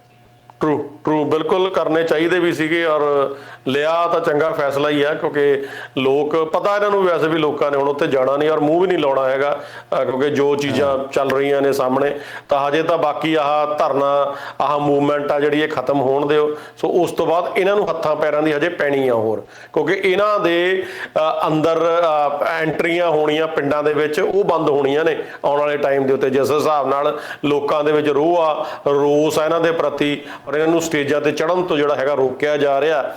ਸੋ ਜ਼ਰੂਰ ਆਉਣ ਵਾਲਾ ਸਮਾਂ ਜਿਹੜਾ 2022 ਆਪਣੀ ਜਿਹੜੀਆਂ ਇਲੈਕਸ਼ਨਸ ਨੇ ਉਹਦੇ ਵਿੱਚ ਇਹਨਾਂ ਨੂੰ ਪਤਾ ਲੱਗੂਗਾ ਕਿ ਕੀ 22 ਦੇ ਵਿੱਚ ਜਿਹੜੀਆਂ ਇਲੈਕਸ਼ਨਸ ਨੇ ਕਿ ਕੀ ਭਾ ਇਹਨਾਂ ਦੇ ਉੱਤੇ ਵਿਕਣੀ ਆ। ਜਿਹੜੀ ਬੜੀ ਇਹਦੀ ਲੱਸੀ ਤਾਂ ਬੜੀ ਕੀਤੀ ਆ ਲੋਕਾਂ ਨੇ, ਕੰਗਣਾ ਰਣੌਤ ਦੀ ਬੜਾ ਕੁਛ, ਇੱਕ ਵਾਰ ਤਾਂ ਕਹਿੰਦੇ ਹੁੰਦੇ ਨੇ ਅੱਖਾਂ ਦੇ ਵਿੱਚ ਘਸੁੰਨ ਦੇ ਕੇ ਰੋਂਦੀ ਹੋਊਗੀ, ਪਰ ਫਿਰ ਵੀ ਬਾਜ਼ ਨਹੀਂ ਆ ਰਹੀ ਆਪਣੀਆਂ ਹਰਕਤਾਂ ਤੋਂ। ਔਰ ਅਗੇਨ ਫਿਰ ਇਹਨੇ ਟਵੀਟ ਕੀਤਾ ਜੀ, ਬਿਲਕੁਲ ਨਹੀਂ, ਅੱਖਾਂ 'ਚ ਘਸੁੰਨ ਦੇ ਕੇ ਨਹੀਂ ਰੋ ਰਹੀ, ਗੱਲ ਇਹ ਹੈ ਇੱਥੇ ਕਮਲ ਜੀ, ਇੱਥੇ ਹਾਲੇ ਰੋਈ ਨਹੀਂ ਹੈ ਉਹ। ਬੇਸਿਕਲੀ ਕੀ ਹੈ ਕਿ ਮਤਲਬ ਕਿ ਇਹ ਹੁਣ ਕਿਸ ਤਰ੍ਹਾਂ ਕਹੀਏ, ਕਿਉਂਕਿ ਸਾਨੂੰ ਬੜੇ ਸਿਸਟਮੈਟਿਕਲੀ ਤਰੀਕੇ ਦੇ ਨਾਲ ਜਿਹੜਾ ਹੈ ਕਹਿਣਾ ਹੁੰਦਾ ਕਿ ਬੀਬੀ ਬਾਜ਼ ਅਜੇ ਤੱਕ ਨਹੀਂ ਆ ਰਹੀ। ਕਹਿਣ ਦਾ ਭਾਵ ਇਹ ਹੈ ਕਿ ਮਤਲਬ ਕਿ ਤੁਸੀਂ ਲੱਖਾਂ ਲੋਕਾਂ ਦੇ ਸੰਘਰਸ਼ ਨੂੰ ਜਿਹੜਾ ਹੈਗਾ ਤੁਸੀਂ ਟਿਚ ਨਹੀਂ ਬਣਾ ਸਕਦੇ ਆਪਣੇ ਚੰਦ ਸ਼ਬਦਾਂ ਦੇ ਨਾਲ। ਕਹਿਣ ਦਾ ਭਾਵ ਬਿਲਕੁਲ ਤੁਸੀਂ 4 ਲਾਈਨਾਂ ਲਿਖ ਕੇ ਤੇ ਲੋਕਾਂ ਦੀਆਂ ਕੁਰਬਾਨੀਆਂ ਨੂੰ ਤੁਸੀਂ ਇਸ ਤਰੀਕੇ ਦੇ ਨਾਲ ਨੀਵਾਂ ਨਹੀਂ ਕਰ ਸਕਦੇ ਕਿ ਤੁਸੀਂ ਉਹਨਾਂ ਤੋਂ ਵੱਡੇ ਹੋ ਗਏ। ਲੋਕਾਂ ਦੇ ਨਾਲ ਹੀ ਸਰਕਾਰਾਂ ਹੁੰਦੀਆਂ ਤੇ ਲੋਕਾਂ ਦੇ ਨਾਲ ਹੀ ਮੁਲਕ ਹੁੰਦਾ, ਤੇ ਜੇ ਉਹ ਲੋਕ ਸੰਘਰਸ਼ ਕਰ ਰਹੇ ਤੇ ਤੁਸੀਂ ਉਹਨੂੰ ਛੋਟਾ ਬਣਾ ਰਹੇ ਹੋ, ਬਾਰ-ਬਾਰ ਉਹਨੂੰ ਤੁਸੀਂ ਸਿਆਸੀ ਐਂਗਲ ਦੇਣ ਦੀ ਕੋਸ਼ਿਸ਼ ਕਰ ਰਹੇ ਹੋ, ਬਾਰ-ਬਾਰ ਤੁਸੀਂ ਉਹਨੂੰ ਝੂਠਾ ਦੱਸ ਰਹੇ ਹੋ। ਇਹਦਾ ਮਤਲਬ ਇਹ ਨਹੀਂ ਕਿ ਤੁਸੀਂ ਸੱਚੇ ਹੋਗੇ, ਤੁਹਾਡੀ ਫੈਨ ਫੋਲੋਇੰਗ ਹੋਏਗੀ ਉਹ ਆਪਣੀ ਥਾਂ ਤੇ ਹੋਏਗੀ, ਪਰ ਜੋ ਇਹ ਲੋਕ ਨੇ ਇਹੀ ਓਰੀਜਨਲੀ ਦੇਖਿਆ ਜਾਏ ਤਾਂ ਇਹੀ ਲੋਕ ਤਾਂ ਫੋਲੋਅਰ ਹੁੰਦੇ ਨੇ, ਇਹ ਨੌਜਵਾਨ ਪੀੜ੍ਹੀ ਜਿਹੜੀ ਹੈਗੀ ਆ। ਤੇ ਤੁਸੀਂ ਕੀ ਸਮਝ ਰਹੇ ਹੋ ਕਿ ਬਾਰ-ਬਾਰ ਤੁਸੀਂ ਉਹਨਾਂ ਦੇ ਉੱਪਰ ਕਟਾਕਸ਼ ਕਰੋਗੇ ਤੇ ਉਹ ਕਿਸ ਤਰੀਕੇ ਨਾਲ ਬਰਦਾਸ਼ਤ ਕਰਨਗੇ ਤੇ ਕਿਸ ਤਰੀਕੇ ਨਾਲ ਉਹਨੂੰ ਐਕਸੈਪਟ ਕਰ ਲੈਣਗੇ। ਬਿਲਕੁਲ ਕੀ ਕਹਿ ਕੀ ਰਹੀ ਹੈ ਜੀ ਹੁਣ ਇਹ ਦੁਬਾਰਾ ਫੇਰ? ਇਸ ਦਾ ਐਗਜ਼ੈਕਟ ਟਵੀਟ ਜਿਹੜਾ ਪੰਜਾਬੀ 'ਚ ਮੈਂ ਦੱਸਦਾ ਕਿ ਆਓ ਭਾਰਤ ਨੂੰ ਬੰਦ ਕਰ ਦਿੰਨੇ ਹਾਂ, ਵੈਸੇ ਤਾਂ ਤੂਫਾਨਾਂ ਦੀ ਘਾਟ ਨਹੀਂ ਇਸ ਸ਼ਕਤੀ ਨੂੰ, ਇਸ ਕਿਸ਼ਤੀ ਨੂੰ, ਪਰ ਲਿਆਓ ਕੁਹਾੜੀ ਦੇ ਨਾਲ ਕੁਝ ਛੇਕ ਵੀ ਕਰ ਦਿੰਨੇ ਹਾਂ। ਰਹਿ ਕੇ ਮਰਦੀ ਹੈ ਹਰ ਉਮੀਦ ਇੱਥੇ, ਦੇਸ਼ ਭਗਤਾਂ ਨੂੰ ਕਹੋ ਆਪਣੇ ਲਈ ਦੇਸ਼ ਦਾ ਟੁਕੜਾ ਤੁਸੀਂ ਵੀ ਮੰਗ ਲਓ, ਆ ਜਾਓ ਸੜਕ ਤੇ ਅਤੇ ਤੁਸੀਂ ਵੀ ਧਰਨਾ ਦਿਓ, ਚਲੋ ਅੱਜ ਇਸ ਕਿੱਸੇ ਨੂੰ ਹੀ ਖਤਮ ਕਰ ਦਿੰਨੇ ਹਾਂ। ਤੁਸੀਂ ਦੇਖੋ ਕਿਸ ਤਰੀਕੇ ਦਾ ਜਿਹੜਾ ਮੈਸੇਜ ਹੈ, ਪ੍ਰਕਾਰ ਦਾ ਭੜਕਾਊ ਹੈ, ਕਟਾਕਸ਼ ਹੈ, ਸਿੱਧੇ ਤੌਰ ਦੇ ਉੱਪਰ ਤੁਸੀਂ ਟਾਰਗੇਟ ਕਰ ਰਹੇ ਹੋ। ਇਸ ਪ੍ਰੋਟੈਸਟ ਨੂੰ ਪੂਰੀ ਤਰ੍ਹਾਂ ਟਾਰਗੇਟ ਕੀਤਾ ਜਾ ਰਿਹਾ ਤੇ ਮਖੌਲ ਉਡਾਇਆ ਜਾ ਰਿਹਾ ਕਿ ਤੁਸੀਂ ਜਿਹੜਾ ਅੱਜ ਦਾ ਜਿਹੜਾ ਭਾਰਤ ਬੰਦ ਕੀਤਾ ਹੈਗਾ ਇੱਕ ਪ੍ਰਕਾਰ ਦਾ ਮਜ਼ਾਕ ਹੈ। This is what she is trying to ਟੈਲ।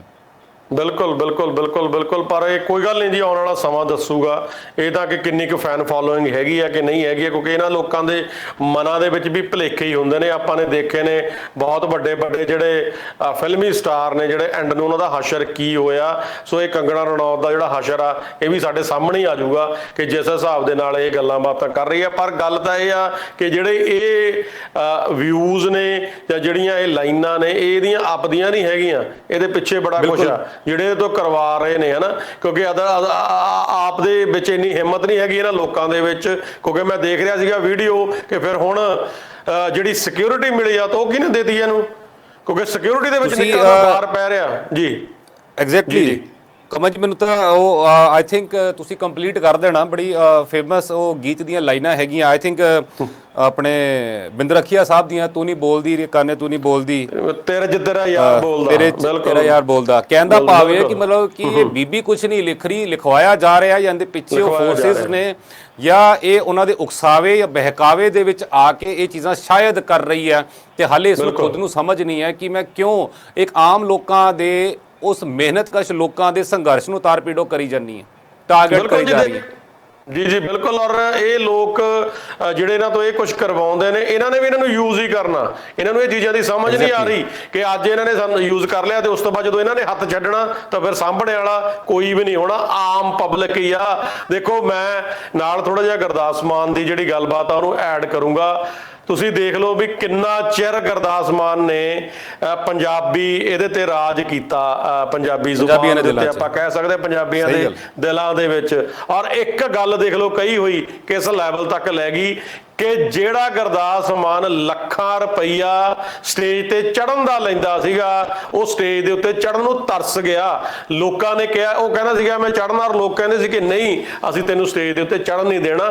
ਸੋ ਇਹ ਇੱਕ ਤਾਕਤ ਆ ਆਮ ਬੰਦੇ ਦੀ, ਇਹ ਇੱਕ ਆਮ ਲੋਕਾਂ ਦੀ ਤਾਕਤ ਆ। ਇਸ ਚੀਜ਼ ਨੂੰ ਸਮਝਣ ਦੀ ਜ਼ਰੂਰਤ ਆ ਕਿ ਅੱਜ ਜੇ ਤੁਹਾਨੂੰ ਬਣਾਉਣੇ ਵਾਲੇ ਇਹ ਲੋਕ ਨੇ ਤਾਂ ਤੁਹਾਨੂੰ ਲਾਉਣੇ ਵਾਲੇ ਵੀ ਇਹੀ ਲੋਕ ਹੋਣਗੇ, ਔਰ ਤੁਸੀਂ ਇੱਥੇ ਸੜਕਾਂ ਤੇ ਰੁਲਦੇ ਫਿਰੋਗੇ, ਤੁਹਾਨੂੰ ਪੁੱਛੂਗਾ ਕੋਈ ਨਹੀਂ, ਕੋਈ ਨਹੀਂ ਪੁੱਛੇਗਾ। ਤੁਸੀਂ ਦੇਖੋ ਅਗਰ ਤਾਂ, ਕਿਉਂਕਿ ਜਿਸ ਤਰੀਕੇ ਦੇ ਨਾਲ ਜੋ ਦਿਖਾਈ ਦਿੰਦਾ ਕਿਤੇ ਨਾ ਕਿਤੇ ਕੰਗਨਾ ਰਣੌਤ ਹੁਣ ਆਪਣੀ ਉਮਰ ਦੀ ਉਸ ਦਹਲੀਜ਼ ਤੇ ਹੈਗੀ ਹੈ ਜਦੋਂ ਉਹ ਬਹੁਤ ਘੱਟ ਫਿਲਮਾਂ ਕਰ ਰਹੀ ਹੈ ਜਾਂ ਉਹਨੂੰ ਮਿਲ ਰਹੀਆਂ।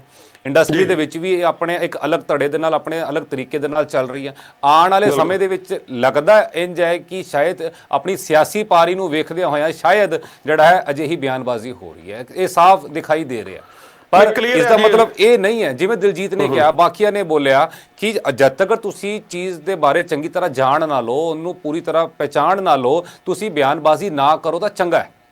ਬਿਲਕੁਲ, ਹਰ ਬੰਦੇ ਦੇ ਲਈ ਜ਼ਰੂਰੀ ਆ ਜੀ, ਨਾ ਕਿ ਆਪਾਂ ਇਕੱਲੀ ਇਸ ਬੀਬੀ ਦੀ ਗੱਲ ਕਰਦੇ ਆ, ਕੋਈ ਵੀ ਐਨੀਵਨ ਜਦੋਂ ਵੀ ਆਪਾਂ ਕੋਈ ਬਿਆਨ ਦਿੰਨੇ ਆ ਨਾ, ਚਾਹੇ ਆਪਾਂ ਰੇਡੀਓ ਦੀ ਦੇਖ ਲਈਏ, ਟੀਵੀ ਦੀ ਦੇਖ ਲਈਏ, ਆਮ ਆਪਾਂ ਸੋਸ਼ਲ ਮੀਡੀਆ ਦੇ ਉੱਪਰ ਵੀ ਦੇਖ ਲਈਏ, ਕਿਸੇ ਵੀ ਗੱਲ ਨੂੰ ਸਭ ਤੋਂ ਪਹਿਲਾਂ ਜਾਣ ਲੈਣਾ ਜ਼ਰੂਰੀ ਆ ਕਿ ਉਹਦਾ ਐਕਚੁਅਲ ਮਤਲਬ ਕੀ ਆ ਔਰ ਕਿਸ ਪਰਪਸ ਦੇ ਲਈ ਉਹ ਹੋ ਰਹੀ ਆ, ਕੀ ਉਹਦਾ ਜਿਹੜਾ ਰਿਜ਼ਲਟਸ ਨੇ ਉਹ ਆਉਣੇ ਨੇ। ਉਹ ਸਾਰੀਆਂ ਚੀਜ਼ਾਂ ਦੇ ਉੱਤੇ ਘੋਖ ਪੜਤਾਲ ਕਰਨ ਤੋਂ ਬਾਅਦ ਫੇਰ ਹੀ ਜਿਹੜਾ ਕੋਈ ਨਾ ਕੋਈ ਬਿਆਨ ਦੇਣਾ ਚਾਹੀਦਾ। ਪਰ ਇਹਨਾਂ ਲੋਕਾਂ ਨੂੰ ਤਾਂ ਉਹੀ ਆ ਜੀ, ਜਿਵੇਂ ਆਪਾਂ ਪਹਿਲਾਂ ਤੁਸੀਂ ਗੱਲ ਕੀਤੀ ਆ ਕਿ ਕੋਈ ਨਾ ਕੋਈ ਬਿਹਾਈਂਡ ਦਾ ਸੀਨ ਜਿਹੜਾ ਹੈਲਪ ਆ ਕਰਦਾ, ਕਹਿ ਕੇ ਦਵਾ ਦਿੰਦੇ ਨੇ ਬਿਆਨ। ਪਰ ਜਿੰਨੀਆਂ ਕੁ ਲਾਹਣਤਾਂ ਪੈ ਰਹੀਆਂ ਨੇ ਹੁਣ ਤੱਕ ਤਾਂ ਡੁੱਬਣਾ, ਕਹਿੰਦੇ ਸ਼ਰਮ ਨਾਲ ਡੁੱਬ ਕੇ ਮਰ ਜਾਣਾ ਚਾਹੀਦਾ ਸੀਗਾ, ਪਰ ਨਹੀਂ, ਉਸ ਲੈਵਲ ਤੱਕ ਨਹੀਂ, ਕਿਉਂਕਿ ਇਹ ਲੋਕ ਵੀ ਬੜੇ ਬੇਸ਼ਰਮ ਹੁੰਦੇ ਨੇ। ਇਹਨਾਂ ਨੂੰ ਜਿੰਨੀਆਂ ਮਰਜ਼ੀ ਲਾਹਣਤਾਂ ਪਈ ਜਾਣ, ਇਹ ਤਾਂ ਕਹਿੰਦੇ ਜੀ ਸਾਨੂੰ ਤਾਂ ਹੋਰ ਪੋਪੂਲੈਰਿਟੀ ਮਿਲਦੀ ਆ, ਕਿਉਂਕਿ ਇੱਥੇ ਬਹੁਤ ਨੇ ਜੀ ਇਸ ਤਰ੍ਹਾਂ ਦੇ, ਸਾਡੇ ਵੀ ਇੱਥੇ ਬੜੇ ਲੋਕ ਨੇ, ਰੇਡੀਓ ਟੀਵੀ ਵਾਲੇ ਵੀ ਬੜੇ ਹੁੰਦੇ ਨੇ, ਕਿਉਂ ਕਹਿੰਦੇ ਨੇ ਜੀ ਸਾਨੂੰ ਸਾਡੀ ਇੱਜ਼ਤ ਦੇ ਨਾਲ ਕੋਈ ਫਰਕ ਨਹੀਂ ਹੈਗਾ, ਸਾਡੀ ਜਿੰਨੀ ਮਰਜ਼ੀ ਖਿੱਲੀ ਉਡਾ ਲਓ, ਸਾਨੂੰ ਤਾਂ ਪੋਪੂਲੈਰਿਟੀ ਮਿਲਣੀ ਚਾਹੀਦੀ ਹੈ, ਸਾਨੂੰ ਤਾਂ TRP ਆ ਜਿਹੜੀ ਸਾਡੀ ਮਿਲਣੀ ਚਾਹੀਦੀ ਆ। ਉਹਨਾਂ ਨੂੰ ਹੋਰ ਕੋਈ ਲੈਣਾ ਦੇਣਾ ਨਹੀਂ ਹੈਗਾ ਇਹਨਾਂ ਚੀਜ਼ਾਂ ਦੇ ਨਾਲ। ਤੁਸੀਂ ਕਮਲ ਜੀ, ਕਹਾਵਤ ਹੈ ਨਾ, ਬਦਨਾਮ ਹੋਏ ਤਾਂ ਕਿਆ ਨਾਮ ਤੋਂ ਹੁਆ, ਤੇ ਸ਼ਾਇਦ ਆਈ ਥਿੰਕ ਮੈਨੂੰ ਲੱਗਦਾ ਕਿ ਇਸੇ ਦੇ ਉੱਪਰ ਚੱਲਦੇ ਆ ਕਿ ਸ਼ਾਇਦ ਇਹਨਾਂ ਨੂੰ ਕਿਸੇ ਨਾ ਕਿਸੇ ਵੀ ਤਰੀਕੇ ਦੇ ਨਾਲ ਜੇ ਸੁਰਖੀਆਂ ਦੇ ਵਿੱਚ ਇਹਨਾਂ ਨੂੰ ਰੱਖਦੇ ਨੇ ਮੀਡੀਆ ਹਾਊਸਿਸ ਜਾਂ ਬਾਕੀ, ਤੇ ਇਹ ਰਹਿੰਦੇ ਨੇ, ਇਹਨਾਂ ਨੂੰ ਲੱਗਦਾ ਹੈ ਕਿ ਸਾਡਾ ਕੰਮ ਚੱਲ ਗਿਆ, ਚਾਹੇ ਅਸੀਂ ਨੈਗੇਟਿਵ ਬੋਲੀਏ ਪੋਜ਼ਿਟਿਵ ਬੋਲੀਏ। ਬਿਲਕੁਲ ਜੀ ਬਿਲਕੁਲ, ਇਹਨਾਂ ਨੂੰ ਨੈਗੇਟਿਵ ਪੋਜ਼ਿਟਿਵ ਦੇ ਨਾਲ ਕੋਈ ਲੈਣਾ ਦੇਣਾ ਨਹੀਂ, ਇਹਨਾਂ ਦਾ ਤਾਂ ਸਿਰਫ ਆਪਣਾ ਲੋਕਾਂ ਦੇ ਨਾਲ ਸੁਰਖੀਆਂ ਦੇ ਵਿੱਚ ਰਹਿਣਾ। ਬੜੇ ਨੇ ਇਸ ਤਰ੍ਹਾਂ ਦੇ, ਪਰ ਸਮਾਂ ਬੜਾ ਬਲਵਾਨ ਆ ਜੀ, ਕਿੰਨਾ ਕੁ ਚਿਰ ਚੱਲਣਾ, ਤੇ ਉਸ ਤੋਂ ਬਾਅਦ ਹਰ ਇੱਕ ਦੌਰ ਦਾ ਅੰਤ ਐਂਡ ਨੂੰ ਹੋਣਾ ਹੀ ਹੋਣਾ। ਵੱਡੇ ਵੱਡੇ ਸਿਕੰਦਰ ਇੱਥੇ ਆਏ, ਉਹ ਚਲੇ ਗਏ ਦੁਨੀਆ ਤੋਂ, ਤੇ ਇੱਥੇ ਕਿਹਨੇ ਰਹਿਣਾ? ਪਰ ਇੱਕ ਜਿਹੜੀ ਦੁਨੀਆਦਾਰੀ ਆ ਜਾਂ ਜਿਹੜੇ ਇੱਕ ਆਮ ਲੋਕ ਨੇ ਉਹਨਾਂ ਦੇ ਨਾਲ ਅਗਰ ਰਲ ਕੇ ਚੱਲਾਂਗੇ ਤਾਂ ਮੈਨੂੰ ਲੱਗਦਾ ਕਿ ਵਧੀਆ ਰਵਾਂਗੇ, ਕਿਉਂਕਿ ਕੁਝ ਸਮਾਂ ਹੀ ਹੁੰਦਾ ਕਿ ਉਸ ਟਾਈਮ ਦੇ ਉੱਤੇ ਚੱਲਦਾ। ਸੋ ਚੰਦੂ ਮਾਜਰਾ ਸਾਹਿਬ ਹੀ ਨੇ ਜੀ, ਬਟਾਲਾ ਤੇ ਰੋਜ਼ ਸ਼ਾਹ ਜਿਹੜੇ ਹੈਗੇ ਨੇ BPO ਕੋਲ ਦੱਸੇ ਕੀ ਖਬਰ ਆ ਜੀ ਇਹ? ਦੇਖੋ ਗੁਰਦਾਸਪੁਰ ਦੇ ਲਾਗੇ ਜਿਹੜਾ ਬਾਰਡਰ ਹੈਗਾ ਆਪਣਾ ਪਾਕਿਸਤਾਨ ਦੇ ਨਾਲ ਲੱਗਦਾ, ਉੱਥੇ 2 BOPs ਹੈਗੀਆਂ ਨੇ, ਬਾਰਡਰ ਆਊਟਪੋਸਟ, ਜਿਹੜੀਆਂ ਕਿ ਸਾਡੇ ਜਿੱਥੇ BSF ਸਾਡੀ ਹਿਫਾਜ਼ਤ ਕਰਦੀ ਹੈ, ਸਾਡੇ ਮੁਲਕ ਤੇ ਪਹਿਰਾ ਦਿੰਦੀ ਹੈ, ਦੁਸ਼ਮਣਾਂ ਸਾਨੂੰ ਬਚਾਉਂਦੀ ਹੈ। ਉਹਨਾਂ ਦੇ ਵੱਲੋਂ ਜਿਹੜਾ 2 BOPs ਦੇ ਉੱਪਰ, ਜਾਂ ਕਹੀਏ ਕਿ ਪੰਜਾਬੀ 'ਚ 2 ਚੌਕੀਆਂ ਦੇ ਉੱਪਰ ਜਿਹੜਾ ਹੈਗਾ ਪਾਕਿਸਤਾਨ ਦੇ ਵੱਲੋਂ ਭੇਜੇ ਗਏ ਜਿਹੜੇ ਡਰੋਨਸ ਹੈ ਉਹਨਾਂ ਨੂੰ ਵਾਪਸ ਭੇਜਿਆ ਗਿਆ ਤੇ ਗੋਲੀਬਾਰੀ ਤੱਕ ਕਰਨੀ ਪਈ, ਕਿਉਂਕਿ ਪਾਕਿਸਤਾਨ ਲਗਾਤਾਰ ਜਿਹੜਾ ਬਾਜ਼ ਨਹੀਂ ਆ ਰਿਹਾ, ਆਪਣੇ ਵੱਲੋਂ ਡਰੋਨਸ ਜਿਹੜਾ ਹੈ ਉਹ ਭੇਜ ਰਿਹਾ। ਤੇ ਇਹ ਡਰੋਨਸ ਇਹ ਨਹੀਂ ਕਿ ਸਰਵੇਲੈਂਸ ਦੇ ਡਰੋਨਸ ਹੈਗੇ ਆ, ਕਹਿੰਦਾ ਭਾਵੇਂ ਕਿ ਉਹ ਉੱਪਰੋਂ ਨਿਗਰਾਨੀ ਰੱਖ ਰਿਹਾ ਕਿ ਇੱਥੇ ਸਾਡੀ ਨਫਰੀ ਕਿੰਨੀ ਹੈ, ਕਿੰਨੇ ਜਵਾਨ ਹੈਗੇ ਆ, ਕਿਸ ਤਰੀਕੇ ਨਾਲ ਘੁਸਪੈਠ ਕਰਵਾਏਗਾ, ਨਹੀਂ। ਪਰ ਬੀਤੇ ਦਿਨੀ ਆਪਾਂ ਪਿਛਲੇ ਸਾਲ ਵੀ ਵੇਖਿਆ ਕਿਸ ਤਰੀਕੇ ਦੇ ਨਾਲ ਡਰੋਨਸ ਦਾ ਇਸਤੇਮਾਲ ਜਿਹੜਾ ਹਥਿਆਰਾਂ ਦੀ ਸਮਗਲਿੰਗ ਦੇ ਲਈ ਹੋ ਰਿਹਾ, ਕਿਸ ਤਰੀਕੇ ਦੇ ਨਾਲ ਤੁਸੀਂ ਇਸ ਨੂੰ ਵੇਖੋ ਕਿ ਅੱਜ ਦੇ ਸਮੇਂ ਦੇ ਵਿੱਚ ਅਗਰ ਉਹ ਡਰੋਨਸ ਹਥਿਆਰ ਜਿਹੜੇ ਹੈ ਉਧਰੋਂ ਇੱਧਰ ਲਿਆਉਣ ਦੇ ਚ ਕਾਮਯਾਬ ਹੋ ਜਾਂਦੇ ਨੇ ਤੇ ਇੱਥੇ ਉਹਨਾਂ ਲੋਕਾਂ ਨੂੰ ਜਿਹੜੇ ਗੈਰ ਸਮਾਜਿਕ ਅੰਸਰ ਨੇ ਉਹਨਾਂ ਨੂੰ ਡਿਲੀਵਰ ਹੋ ਜਾਂਦੇ ਨੇ, ਤੇ ਇਹੀ ਜਿਹੜੇ ਸਾਡੇ ਅੰਦੋਲਨ ਚੱਲ ਰਹੇ ਨੇ ਇਹਨਾਂ ਦੇ ਵਿੱਚ ਖੱਲਲ ਪੈ ਸਕਦਾ ਵੱਡੇ ਪੈਮਾਨੇ ਦੇ ਉੱਪਰ।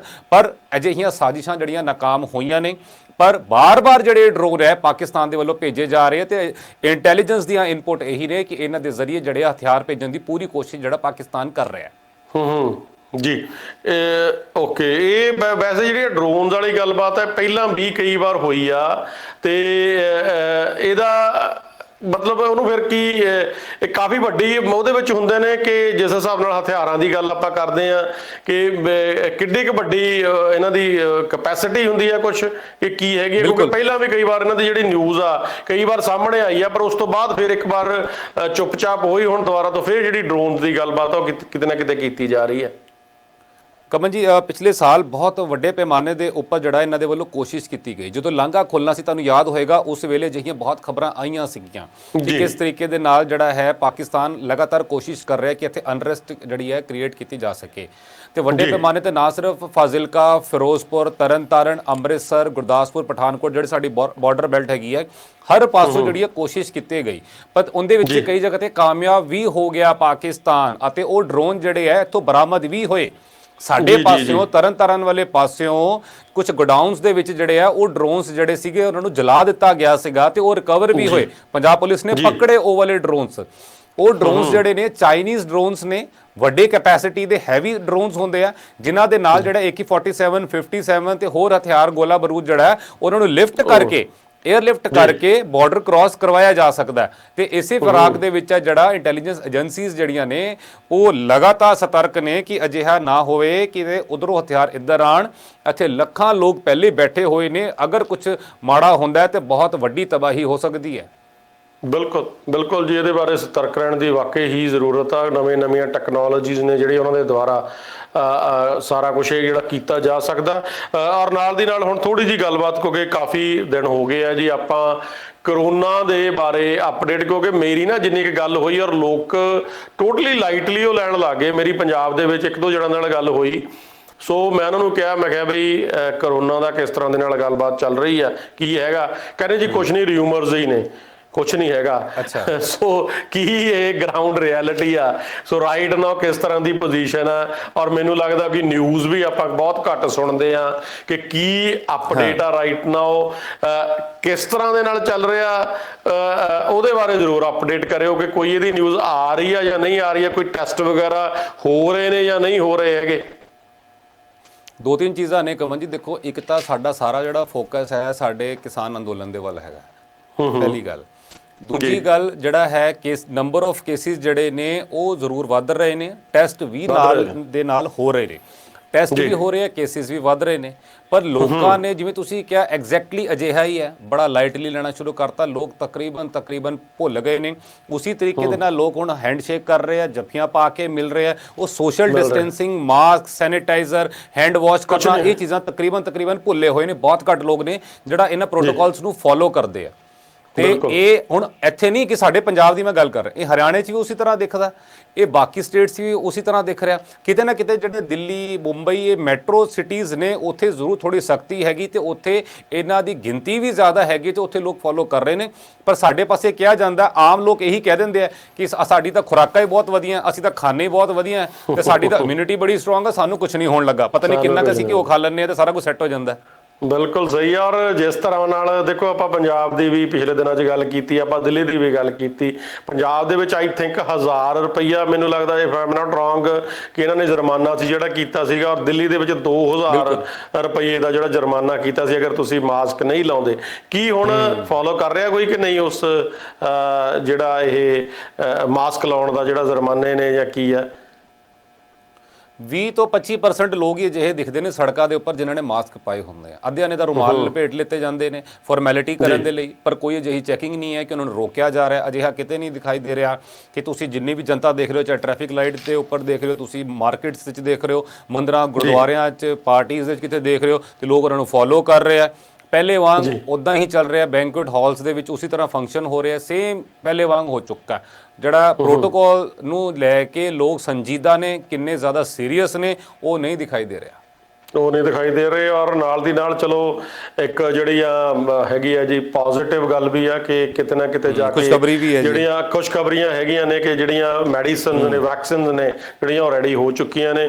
ਔਰ ਪਹਿਲਾ ਜਿਹੜਾ ਟ੍ਰਾਇਲ ਆ ਜੀ ਬ੍ਰਿਟਨ ਦੇ ਵਿੱਚ 90 ਸਾਲਾ ਬੀਬੀ ਦੇ ਉੱਪਰ ਕੀਤਾ ਗਿਆ।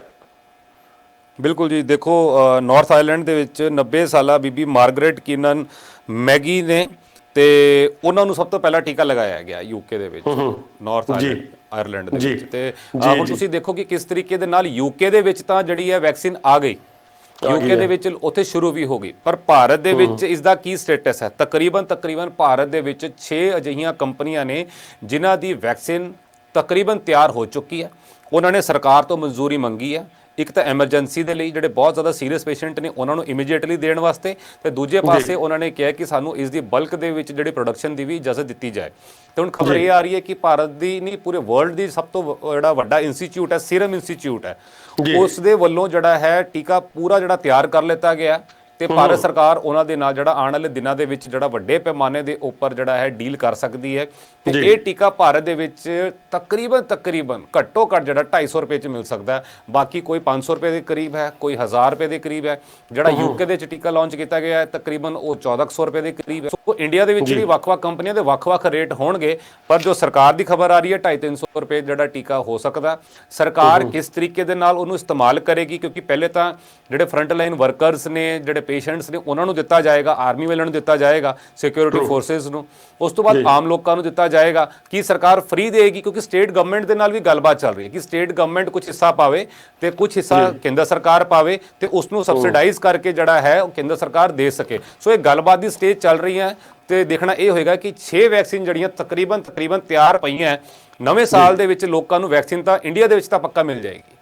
ਕਿਉਂਕਿ ਜਿਸ ਹਿਸਾਬ ਦੇ ਨਾਲ ਕਾਸਟ ਦੀ ਤੁਸੀਂ ਗੱਲ ਦੱਸੀ ਆ ਕਿ 250 ਰੁਪਏ ਦਾ ਅਪਰੋਕਸੀਮੇਟਲੀ ਹੈ, ਤਾਂ ਬਹੁਤ ਵੱਡੀ ਗੱਲ ਵੀ ਨਹੀਂ ਹੈਗੀ ਕਿ ਬਿਲਕੁਲ ਜੇ ਗਵਰਨਮੈਂਟ ਵੱਲੋਂ ਵੀ ਜਿਹੜਾ ਆਮ ਲੋਕਾਂ ਨੂੰ ਇਹ ਪ੍ਰੋਵਾਈਡ ਕਰਵਾ ਦਿੱਤਾ ਜਾਣਾ ਚਾਹੀਦਾ ਫ੍ਰੀ ਆਫ ਕਾਸਟ। ਕਿਉਂਕਿ ਇਹ 'ਚ ਕੀ ਹੁੰਦਾ ਕਿ ਜਿਹੜਾ 250 ਚਲੋ ਕੁਛ ਨਹੀਂ, ਪਰ ਕਾਫੀ ਲੋਕ ਇਸ ਟਾਈਪ ਦੇ ਨੇ ਜਿਹੜੇ ਝੁੱਗੀਆਂ ਝੌਪੜੀਆਂ ਦੇ ਵਿੱਚ ਰਹਿਣ ਵਾਲੇ ਨੇ। ਸੋ ਉਹਨਾਂ ਦੇ ਅਗਰ 5 ਮੈਂਬਰ ਨੇ ਤਾਂ ਉਹਨਾਂ ਦੇ ਲਈ 1000-1500 ਖਰਚਣਾ ਵੀ ਕਈ ਵਾਰ ਕਾਫੀ ਹਾਰਡ ਆ ਜਿਹੜਾ ਹੋ ਜਾਂਦਾ। ਸੋ ਮੈਨੂੰ ਲੱਗਦਾ ਕਿ ਜਿਹੜੀ ਇਹ ਵੈਕਸੀਨ ਆ ਤਾਂ ਇਹਦੇ ਵਿੱਚ ਤਾਂ ਗਵਰਨਮੈਂਟ ਨੂੰ ਕੋਈ ਨਾ ਕੋਈ ਹੈਲਪ ਜ਼ਰੂਰ ਕਰਨੀ ਚਾਹੀਦੀ ਆ, ਕਿਉਂਕਿ ਬਾਕੀ ਹੋਰ ਜਿਹੜਾ ਕਰੋੜਾਂ ਅਰਬਾਂ ਰੁਪਈਆ ਬਾਕੀ ਜਗ੍ਹਾ ਦੇ ਉੱਤੇ ਖਰਚਿਆ ਜਾਂਦਾ, ਤਾਂ ਦੈਨ ਵਾਈ ਨਾਟ ਇਸ ਵੈਕਸੀਨ ਦੇ ਉੱਤੇ ਵੀ ਜਿਹੜਾ ਖਰਚਿਆ ਜਾਵੇ। ਔਰ ਚੰਗੀ ਇਹ ਖਬਰ ਆ ਜੀ। ਔਰ ਕੈਨੇਡਾ ਦੇ ਵਿੱਚ ਵੀ end of this month hopefully ਆ ਜਿਹੜੀ ਵੈਕਸੀਨ ਆ ਉਹ ਕਿਤੇ ਨਾ ਕਿਤੇ ਜਾ ਕੇ ਸਟਾਰਟ ਹੋ ਜੂਗੀ। ਸੋ ਹੌਲੀ ਹੌਲੀ ਇਸ ਚੀਜ਼ ਦੇ ਵਿੱਚੋਂ ਆਪਾਂ ਬਾਹਰ ਨਿਕਲਾਂਗੇ ਤਾਂ ਉਹਦੇ ਨਾਲ ਜਿਹੜੇ ਬਾਕੀ ਕਾਰੋਬਾਰ ਨੇ ਉਹ ਸਾਰੇ ਚੱਲਣੇ ਨੇ, ਆਉਣਾ ਜਾਣਾ ਸ਼ੁਰੂ ਹੋਊਗਾ। ਕਿਉਂਕਿ ਹੁਣ ਤਾਂ ਬਹੁਤ ਲੋਕ ਨੇ ਜਿਹੜੇ ਸਟਕ ਹੋਏ ਪਏ ਨੇ ਬਾਹਰਲੀਆਂ ਕੰਟਰੀਆਂ ਦੇ ਵਿੱਚ ਆਉਣ ਜਾਣ, ਨਹੀਂ ਤਾਂ ਲੱਗਿਆ ਰਹਿੰਦਾ ਸੀਗਾ ਕੋਈ ਆ ਰਿਹਾ ਕੋਈ ਜਾ ਰਿਹਾ। ਸੋ ਹੁਣ ਤਾਂ ਜਿਹੜੀ ਉਹ ਸਾਰਾ ਵੀ ਚੀਜ਼ ਬੰਦ ਹੋਈ ਆ ਆਲਰੇਡੀ। ਔਰ ਮੈਨੂੰ ਲੱਗਦਾ ਕਿ ਜੇ ਵੈਕਸੀਨ ਆ ਜਾਂਦੀ ਆ ਛੇਤੀ ਤੋਂ ਛੇਤੀ। ਅਗਰ ਪਹਿਲਾਂ ਹੀ ਇਸ ਚੀਜ਼ ਦਾ ਇਲਾਜ ਹੋਇਆ ਹੁੰਦਾ ਤਾਂ ਸਾਡੇ ਬਹੁਤ ਲੋਕਾਂ ਨੇ ਇੱਥੇ ਐਜੀਟੇਸ਼ਨ ਦੇ ਵਿੱਚ ਵੀ ਪਹੁੰਚਣਾ ਸੀਗਾ ਜੀ। ਕੈਨੇਡਾ ਤੋਂ ਆਪਾਂ ਦੇਖੀਏ ਤਾਂ ਕਿਉਂਕਿ ਲੋਕ ਤਤਪਰ ਬਹੁਤ ਨੇ, ਪਰ ਸਰ ਬਿਕੋਜ਼ ਆਫ ਕੋਵਿਡ ਆਉਣ ਜਾਣ ਦੀਆਂ ਰਿਸਟ੍ਰਿਕਸ਼ਨਸ ਕਰਕੇ ਉਹ ਆ ਨਹੀਂ ਪਾ ਰਹੇ। ਅਦਰਵਾਈਜ਼ ਬਹੁਤ ਲੋਕ ਨੇ ਜਿਹੜੇ ਰੈਡੀ ਨੇ, ਉਹ ਕਹਿੰਦੇ ਨੇ ਕਿ ਅਸੀਂ ਐਜੀਟੇਸ਼ਨ ਦੇ ਵਿੱਚ, ਇਸ ਮੂਵਮੈਂਟ ਦੇ ਵਿੱਚ ਜਾ ਕੇ ਹਿੱਸਾ ਬਣਨ ਦੇ ਲਈ ਤਿਆਰ ਹੈਗੇ ਆ। ਸੋ ਹੋਰ ਕੋਈ ਅਪਡੇਟ ਗੌਰਵ ਜੀ ਕਰਨੀ ਆ, ਨਹੀਂ ਤਾਂ ਫਿਰ ਉਸ ਤੋਂ ਬਾਅਦ ਆਪਾਂ ਇਜਾਜ਼ਤ ਲੈਂਦੇ ਆ ਜੀ। ਬਿਲਕੁਲ। ਤੁਸੀਂ ਦੇਖੋ ਕਮਲ ਜੀ, ਸਾਲ 2020 ਦੀ ਜੇ ਗੱਲ ਕਰੀਏ ਤੇ ਸਾਲ 2020 ਅਜਿਹਾ ਆਇਆ ਕਿ ਪੂਰੀ ਦੁਨੀਆ ਦੇ ਵਿੱਚ ਮਤਲਬ ਕਿ ਲੋਕਾਂ ਨੇ ਇਹੀ ਕਿਹਾ ਕਿ ਅਜਿਹਾ ਸਾਲ ਮੁੜ ਕੇ ਦੁਬਾਰਾ ਨਾ ਆਵੇ। ਅਸੀਂ ਤਾਂ ਚਲੋ ਕੋਵਿਡ ਤੇ ਕਰੋਨਾ ਨੇ ਤਾਂ ਪੂਰੀ ਦੁਨੀਆ ਨੂੰ ਜਿਹੜਾ ਹੈ ਝੰਜੋੜ ਕੇ ਰੱਖ ਦਿੱਤਾ ਤੇ ਸਾਡੇ ਇੱਥੇ ਕਿਸਾਨੀ ਸੰਘਰਸ਼ ਹੋ ਰਿਹਾ। ਬਹੁਤ ਔਖੇ ਦਿਨ ਸਾਡੇ ਕਿਸਾਨ ਜਿਹੜੇ ਨੇ ਉਹ ਲੰਘਾ ਰਹੇ ਨੇ, ਪਰ ਅਸੀਂ ਇਹ ਉਮੀਦ ਜ਼ਰੂਰ ਕਰਦੇ ਕਿ ਅਗਲਾ ਸਾਲ ਜਿਹੜਾ 2021 ਹੈ ਉਹ ਜਿਹੜਾ ਖੁਸ਼ੀਆਂ ਭਰਾ ਹੋਵੇ। ਮਤਲਬ ਕਿ ਉਸ ਦੇ ਵਿੱਚ ਅਜਿਹੇ ਸੰਘਰਸ਼ ਨਾ ਹੋਣ, ਅਜਿਹੀਆਂ ਬਿਮਾਰੀਆਂ ਨਾ ਹੋਣ, ਲੋਕਾਂ ਦੀਆਂ ਜਾਨਾਂ ਨਾ ਜਾਣ, ਲੋਕ ਜਿਹੜੇ ਨੇ ਆਪਣਿਆਂ ਨੂੰ ਨਾ ਖੋਣ, ਸਾਰਿਆਂ ਦੇ ਮਤਲਬ ਕਿ ਚਿਹਰਿਆਂ ਦੇ ਉੱਪਰ ਮੁਸਕਰਾਹਟ ਹੋਵੇ, ਐਸੇ ਸੰਘਰਸ਼ ਨਾ ਹੋਣ, ਸਰਕਾਰਾਂ ਸੰਜੀਦਾ ਹੋਣ, ਆਪਣੇ ਲੋਕਾਂ ਦੀਆਂ ਸੁਣਨ। ਤੇ ਇਹ ਚੀਜ਼ਾਂ ਅਗਲੇ ਸਾਲ 'ਚ ਅਸੀਂ ਐਕਸਪੈਕਟ ਕਰਦੇ ਹਾਂ ਕਿ ਹੋਣੀਆਂ ਚਾਹੀਦੀਆਂ। ਬਿਲਕੁਲ ਜੀ, ਜਿਸ ਤਰ੍ਹਾਂ ਤੁਸੀਂ ਕੀਤੀ ਹੈ 2020 ਇੱਕ ਟੋਟਲੀ ਡਿਫਰੈਂਟ ਈਅਰ ਰਿਹਾ। ਸਭ ਤੋਂ ਪਹਿਲਾਂ ਆਪਾਂ ਕਰੋਨਾ ਦੀ ਗੱਲ ਕਰ ਲਈ, ਕਿਉਂਕਿ ਸਟਾਰਟ ਹੋਇਆ, ਕਰੋਨਾ ਸਟਾਰਟ ਹੋ ਗਿਆ, ਔਰ ਉਸ ਤੋਂ ਬਾਅਦ ਨਾਲ ਇੱਕ ਕਿਸਾਨੀ ਸੰਘਰਸ਼ ਤਕਰੀਬਨ 3 ਮਹੀਨੇ ਨੇ ਜਿਹੜੇ ਉਸ ਨੂੰ ਸ਼ੁਰੂ ਹੋ ਗਏ, ਔਰ 2020 ਦਾ ਪਤਾ ਹੀ ਨਹੀਂ ਲੱਗਿਆ ਕਿ ਕਦੋਂ ਚਲਿਆ ਗਿਆ। ਆਪਾਂ ਦਸੰਬਰ ਦੇ ਵਿੱਚ ਐਂਟਰ ਕਰ ਲਓ, ਐਂਟਰ ਦੀ ਬਜਾਏ ਹੁਣ ਤਾਂ ਵੀ ਦਸੰਬਰ ਵੀ ਜਾਣ ਵਾਲਾ ਹੋ ਗਿਆ। ਸੋ ਇਹੀ ਉਮੀਦ ਕਰਦੇ ਆ ਕਿ ਜਿਹੜਾ ਆਉਣ ਵਾਲਾ 2021 ਦਾ ਸਾਲ ਆ ਉਹ ਸਾਰਿਆਂ ਲਈ ਖੁਸ਼ੀਆਂ ਭਰਿਆ ਹੋਵੇ, ਔਰ ਜਿਹੜੀ ਐਜੀਟੇਸ਼ਨ, ਜਿਹੜੀਆਂ ਮੂਵਮੈਂਟਸ ਚੱਲ ਰਹੀਆਂ ਨੇ ਕਿਸਾਨੀ ਸੰਘਰਸ਼ ਦੀਆਂ, ਇਹ ਵੀ ਪੋਜ਼ਿਟਿਵ ਤਰੀਕੇ ਦੇ ਨਾਲ ਜਿਹੜੀਆਂ ਹੈਗੀਆਂ ਨੇ ਜੀ ਸਾਰੀਆਂ ਹੱਲ ਹੋ ਜਾਣ। ਸੋ ਇਹੀ ਅਸੀਂ ਜਿਹੜੀ ਦੁਆ ਆਪਣੇ ਪੂਰੇ ਚੈਨਲ ਦੇ ਵੱਲੋਂ, ਪੂਰੇ ਦੇ ਪੂਰੇ ਟੀਮ ਵੱਲੋਂ, ਅਸੀਂ ਸਫਰ ਟੀਵੀ ਦੇ ਵੱਲੋਂ ਕਰਦੇ ਹਾਂ। ਸੋ ਤੁਹਾਡਾ ਸਾਰਿਆਂ ਦਾ ਦੋਸਤੋ ਬਹੁਤ ਬਹੁਤ ਸ਼ੁਕਰੀਆ ਅਦਾ ਵੀ ਕਰਦੇ ਆ। ਜਿੰਨੇ ਵੀ ਦੋਸਤ ਮਿੱਤਰ ਤੁਸੀਂ ਫੇਸਬੁੱਕ ਦੇ ਉੱਪਰ ਜੁੜੇ, ਮੈਂ ਇਕੱਲੇ ਦਾ ਸੌਰੀ ਜਿਹੜਾ ਨਾਮ ਆ ਨਹੀਂ ਲੈ ਸਕਦਾ, ਤੁਹਾਨੂੰ ਆਪ ਨੂੰ ਹੀ ਪਤਾ, ਤੁਹਾਡੇ ਕਾਫੀ ਕਮੈਂਟਸ ਨੇ ਜਿਹੜੇ ਉਹ ਵੀ ਆਉਂਦੇ ਨੇ। ਸੋ ਜ਼ਰੂਰ ਇਸੇ ਤਰ੍ਹਾਂ ਪ੍ਰੋਗਰਾਮ ਦੇ ਨਾਲ ਜੁੜਿਆ ਕਰੋ, ਔਰ ਆਪਣੇ ਦੋਸਤਾਂ ਮਿੱਤਰਾਂ ਨੂੰ ਵੀ ਦੱਸਿਆ ਕਰੋ। ਹਰ ਰੋਜ਼ ਸੋਮਵਾਰ ਤੋਂ ਲੈ ਕੇ ਸ਼ੁੱਕਰਵਾਰ ਤੱਕ ਤੁਹਾਡੇ ਲਈ ਪੰਜਾਬ ਪੁਆਇੰਟ ਪ੍ਰੋਗਰਾਮ ਸਫਰ ਟੀਵੀ ਦੇ ਉੱਪਰ ਮੈਂ ਟੋਰਾਂਟੋ ਸਟੂਡੀਓ ਤੋਂ ਔਰ ਗੌਰਵ ਵਾਲੇ ਦੀ ਚੰਡੀਗੜ੍ਹ ਸਟੂਡੀਓ ਤੋਂ ਲੈ ਕੇ ਤੁਹਾਡੇ ਲਈ ਹਾਜ਼ਰ ਹੁੰਦੇ ਆ। ਤੁਹਾਡਾ ਸਾਰਿਆਂ ਦਾ ਇੱਕ ਵਾਰ ਫਿਰ ਤੋਂ ਬਹੁਤ ਬਹੁਤ ਦੋਸਤੋ ਧੰਨਵਾਦ। ਸਾਰਿਆਂ ਨੂੰ ਪਿਆਰ, ਅਦਬ, ਸਤਿਕਾਰ ਦੇ ਨਾਲ ਸਤਿ ਸ਼੍ਰੀ ਅਕਾਲ। ਕੱਲ੍ਹ ਨੂੰ ਦੁਬਾਰਾ ਫਿਰ ਤੁਹਾਡੇ ਨਾਲ ਮੁਲਾਕਾਤਾਂ ਹੋਣਗੀਆਂ। ਇਜਾਜ਼ਤ ਦਿਓ, ਸਤਿ ਸ਼੍ਰੀ ਅਕਾਲ।